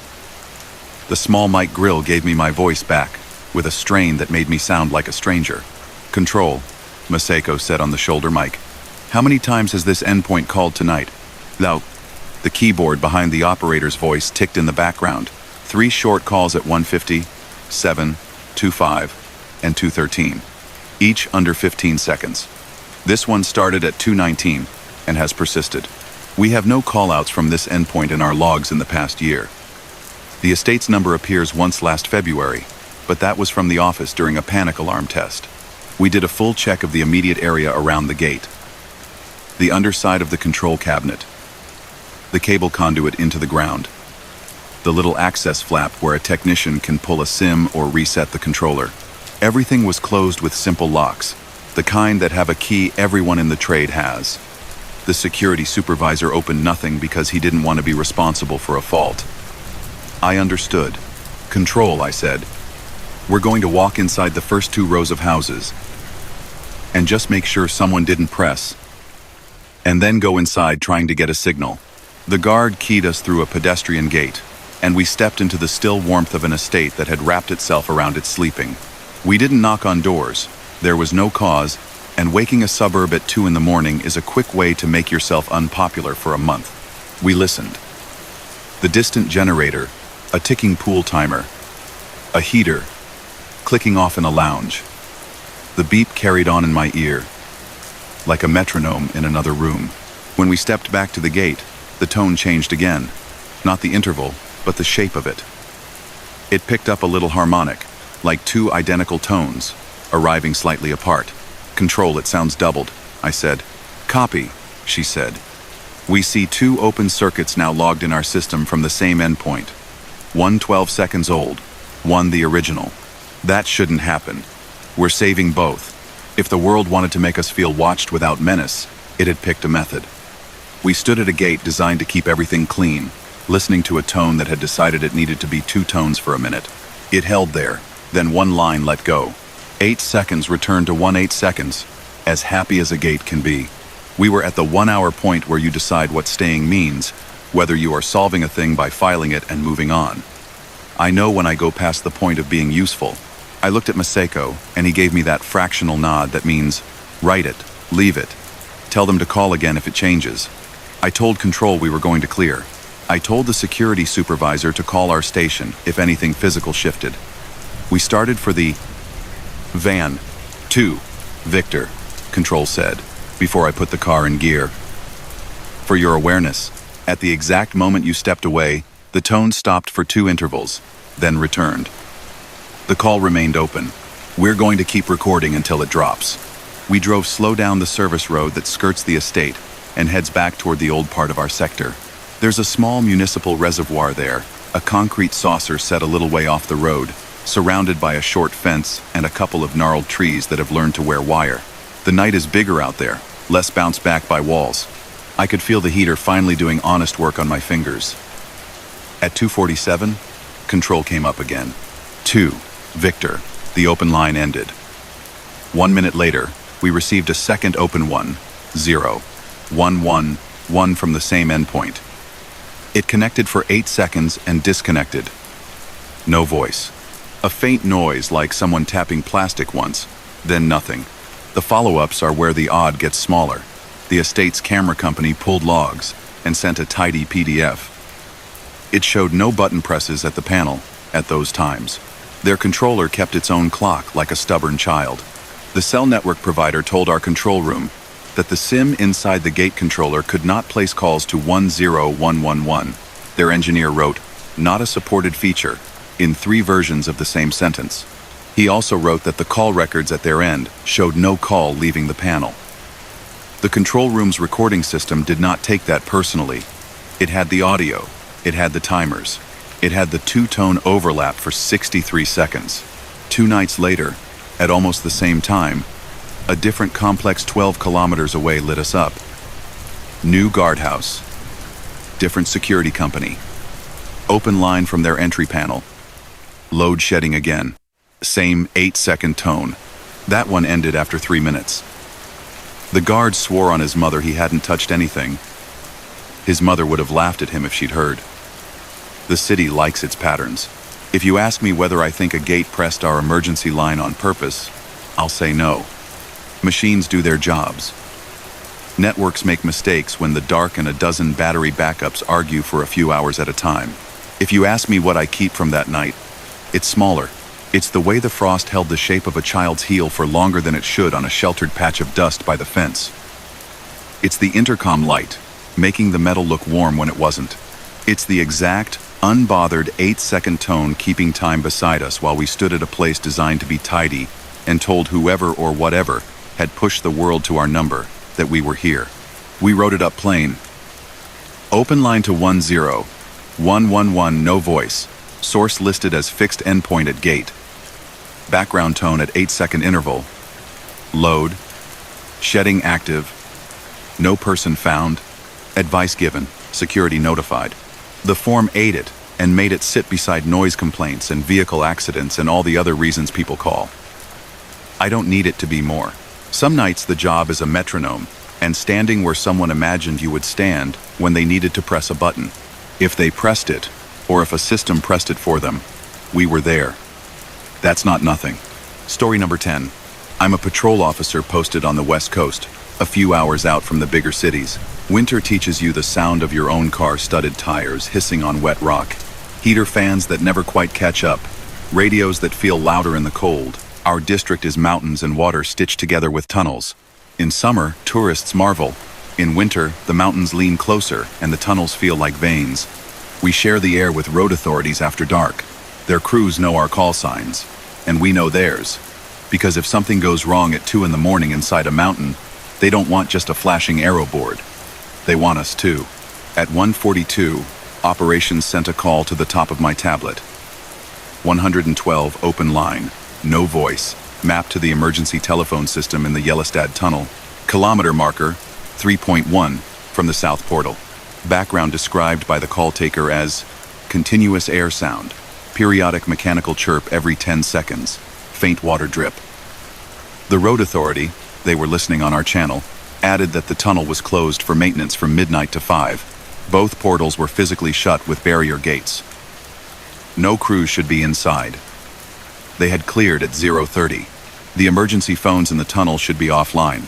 In normal hours, those connect to the tunnel control, not to us. On a night closure, everything but the basic safety lighting is dead. Unit Sierra 11. Ops said. Can you attend South Portal? Check for intruders. Confirm gates secure. Road Authority has a supervisor en route from the control center. ETA 25. Open line has persisted for 5 minutes. I glanced at my partner Håkansen. We'd been working together long enough to know the small nod that means we'll go without saying much about it. He turned the heater up a click and put his gloves on the dash so they'd be warm by the time we needed them. We took the coastal road in low beams. The fjord to our left was black glass cut with 2 orange tram lines where a ferry moved in the distance. The sky had that low deck you learn to read for weather, the kind that holds snow back until morning commuters. The tunnel entrance was lit just enough to let the mountain pretend to smile. The barrier arms were down. The big red X signs above the lanes pulsed slow. A smaller service gate of heavy mesh sat to the side, locked. I keyed the mic. Ops, Sierra 11 on scene at Yellowstad South. Barrier arms down, no vehicles. We'll stand by and check the gate. Patch the open line to TAC. Please. The audio came through as a thin curtain of air. If you've ever stood under an old ventilation grill, you know the shape of the sound. Under it, every 10 seconds, a small digital chirp pleasant, almost like the acknowledgement a device makes when you press a soft button. The drip was there too, not dramatic, just patient. Water meeting metal somewhere it wasn't invited. The road authority duty officer joined our channel, voice tired and friendly. We have the tunnel in night mode, main fans off. Power at minimum. No planned work inside until 6. The emergency telephones are hardwired to our panel. They shouldn't have a path to 112. Our logs show no activation. We'll be grateful if you can check the portals from your side. I walked to the mesh service gate. The chain was padlocked, the links stiff with cold. A thin ribbon of frost had formed where the gate touched the concrete. Håkansson shone his torch through into the dark. The first 20 meters inside were lit like a museum, low and even. Beyond that, the tunnel curved right and let the rock keep its secrets. You can smell a tunnel's mood. This one had the clean sharp of granite and a top note of wet dust. No diesel. No recent people. Ops, I said, we're going to stay exterior until the supervisor arrives. If anyone's inside, they should not be. Any vehicles logged between midnight and now? Negative, the road duty said. We closed at 003. Last maintenance truck out 0031. We have their plate on the exit camera. No alarms since. We're pulling the alternate path logs to see if any of the emergency cabinets woke up. I stood there and did the thing we all do on scenes like this. I let my shoulders drop and tried to hear the space. You can tell when a place has attention inside it. Some nights the mountain feels like it's leaning in to listen with you. The open line chirp hit my ear again at 10 seconds. I counted along. 10. 10. 10. The drip had its own schedule and didn't care. The supervisor arrived in a white pickup with the Road Authority logo on the door. He had that late-night gait, quick but not rushed, hands in pockets until he needed them. He greeted us by first name. "It's always you two," he said, almost smiling. "The phones inside are dead on our side. We don't have any registration of a call, but your ops is hearing one, so let's prove to the mountain that we're paying attention." He keyed the service gate and invited us inside. We donned high-vis vests over our uniforms because you don't step into a tunnel in anything dark, even one that pretends to be asleep. The first steps are always about distance. You move from the outside cold to the inside cool, and you feel it as a line on your skin. Inside, the basic safety lights made the world neat. The gutter along the footpath ran with a thin stream. The walls had number plates every 50 meters, tiny yellow tabs that make sense to people who measure their life in meters and incidents. The emergency alcoves cutouts with red-painted doors where phones and extinguishers would normally sit were illuminated by tiny night LEDs. The supervisor unlocked the first door and swung it. Inside was a shelf. No phone. The bracket where a handset would hang was empty. A coil of cable sat taped off, labeled for maintenance. He frowned. "We pulled them for replacement," he said. "We haven't installed the new ones yet. That's why I'm confident, too confident, maybe that no call could originate here." My earpiece chirped its 10 seconds of dutiful nonsense. Håkansson glanced at me. He could hear it too. "If it isn't from here," he said aloud to the air, "it's from a log entry somewhere pretending to be here." We moved, inward, at a steady pace. Every few alcoves we checked another red door, just in case a single unit had been left live. They were all variations on the same empty. Shelf, taped cable. A printout of the new installation schedule taped to the inside. At 300 meters, the tunnel made its right bend. The sound changed the way sound does. The air got a fraction stiller. The chirp slid into our heads a little too easily. At 400 meters, a cross passage to a parallel escape route sat behind a mesh door. The supervisor tried it. Locked. He shone his torch through. "No lights down there," he said. "No one ever likes those passages, me included." "Ops," I said. "We're inside to marker point 3. No evidence of people. Open line still present." "Copy," Ops said. We just had a second 112 from the same endpoint. It appears as a new line with the same background. Timestamp now. We're recording both. It may be the same thing double presented by the network. No voice. We paused where the floor marker was a fresh spray of paint. The contractor had left chalk marks and dates for when they'd revisit the bolts. 3 small vertical lines sat near a drain, drawn as if someone had absent-mindedly created rhythm. I looked at them, counted my 10 seconds, and then pretended that correlation was not proof of anything but a human liking of patterns. At 800 meters, the ventilation ducting above gave a single small tick, the noise metal makes when it changes its mind about temperature. In my ear, the chirp stayed the same, the drip existed, and then for one interval a third sound came through, a soft thud, like a hand touching a panel lightly and letting it go. Not a bang. Not fear. Just contact. The supervisor raised his eyebrows at me.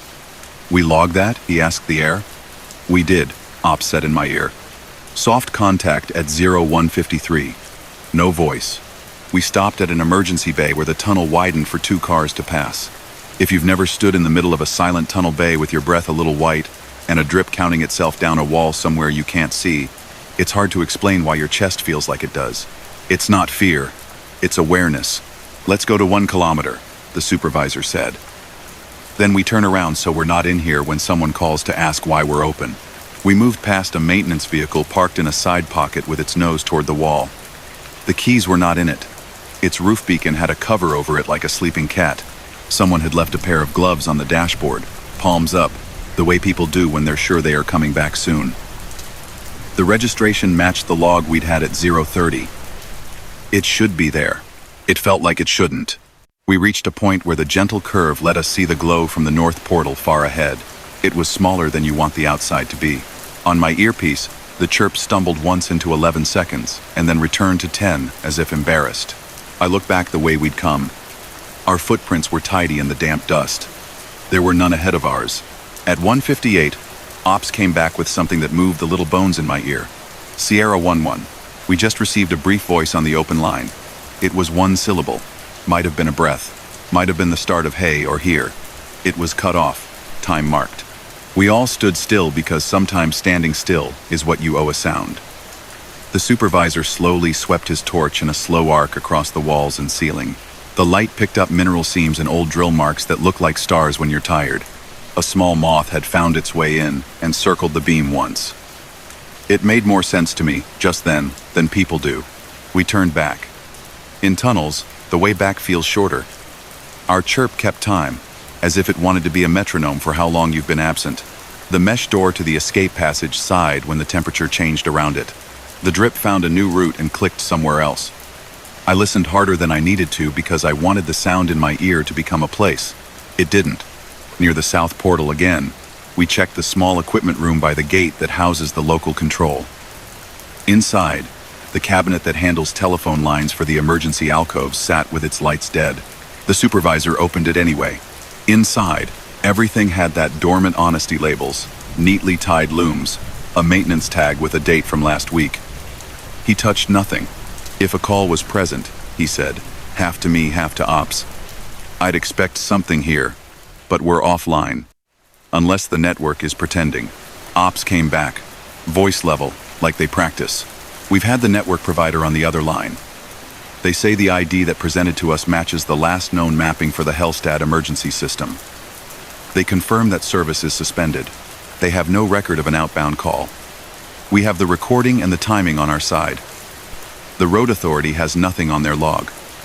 So, we make a neat sandwich out of a strange thing and put it in a box. We stood at the portal, inside the gate, just enough to feel the mountain lean away. The cold outside had a different honesty than the cool inside. You could see our breath out there. You couldn't see it in here. The chirp came one last time, then paused for 2 intervals. When it returned, it was slightly changed, duller, as if the microphone had been covered by a sleeve or a hand. It held that change for 30 seconds and then the line cut. It was the sudden silence, not the presence, that felt like a hand leaving my shoulder. Ops said, "Open line ended at 0202. The supervisor looked at us, and then at the gate. "We can write a lot of reports," he said. "We can't move a mountain that's happy at night." We cleared the scene the way you do when there's nothing left to do except leave it tidy. We closed the mesh gate, checked the padlock twice, walked around the barrier arms because it felt polite. The fjord had grown a slight skin of mist. Somewhere across it, a dog barked once at nothing, and then decided it had better things to do. Reports eat the odd. We wrote ours plain. 112 open line mapped to tunnel emergency phone system. No voice. Background described as air movement, 10-second chirp, water drip, single soft contact. Entry with road authority supervisor. No person found.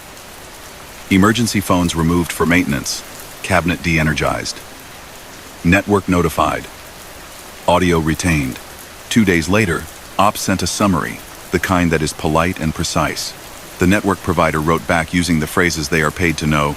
No call originated, mapping table stale, possible phantom endpoint. The road authority logged that their cabinets were off throughout. They asked for the audio. They listened. They wrote back that the chirp matched, in interval only, A test tone their old system used to make before they upgraded in 2016. That system had been removed, cut, and recycled. A man I've known in that office for 10 years added a line in his own words at the bottom. Tunnels remember the last thing they were asked to do. A week later, just past 3 in the morning, Ops put out another 112 open line, no voice, mapped this time to the emergency phone marker inside a different tunnel 20 kilometers north, also closed for night works. Same description: air, periodic chirp, water drip. We went. Different mountain. Same careful walk, same empty shelves where phones should be, same sensible supervisor who had no patience for theater and came anyway.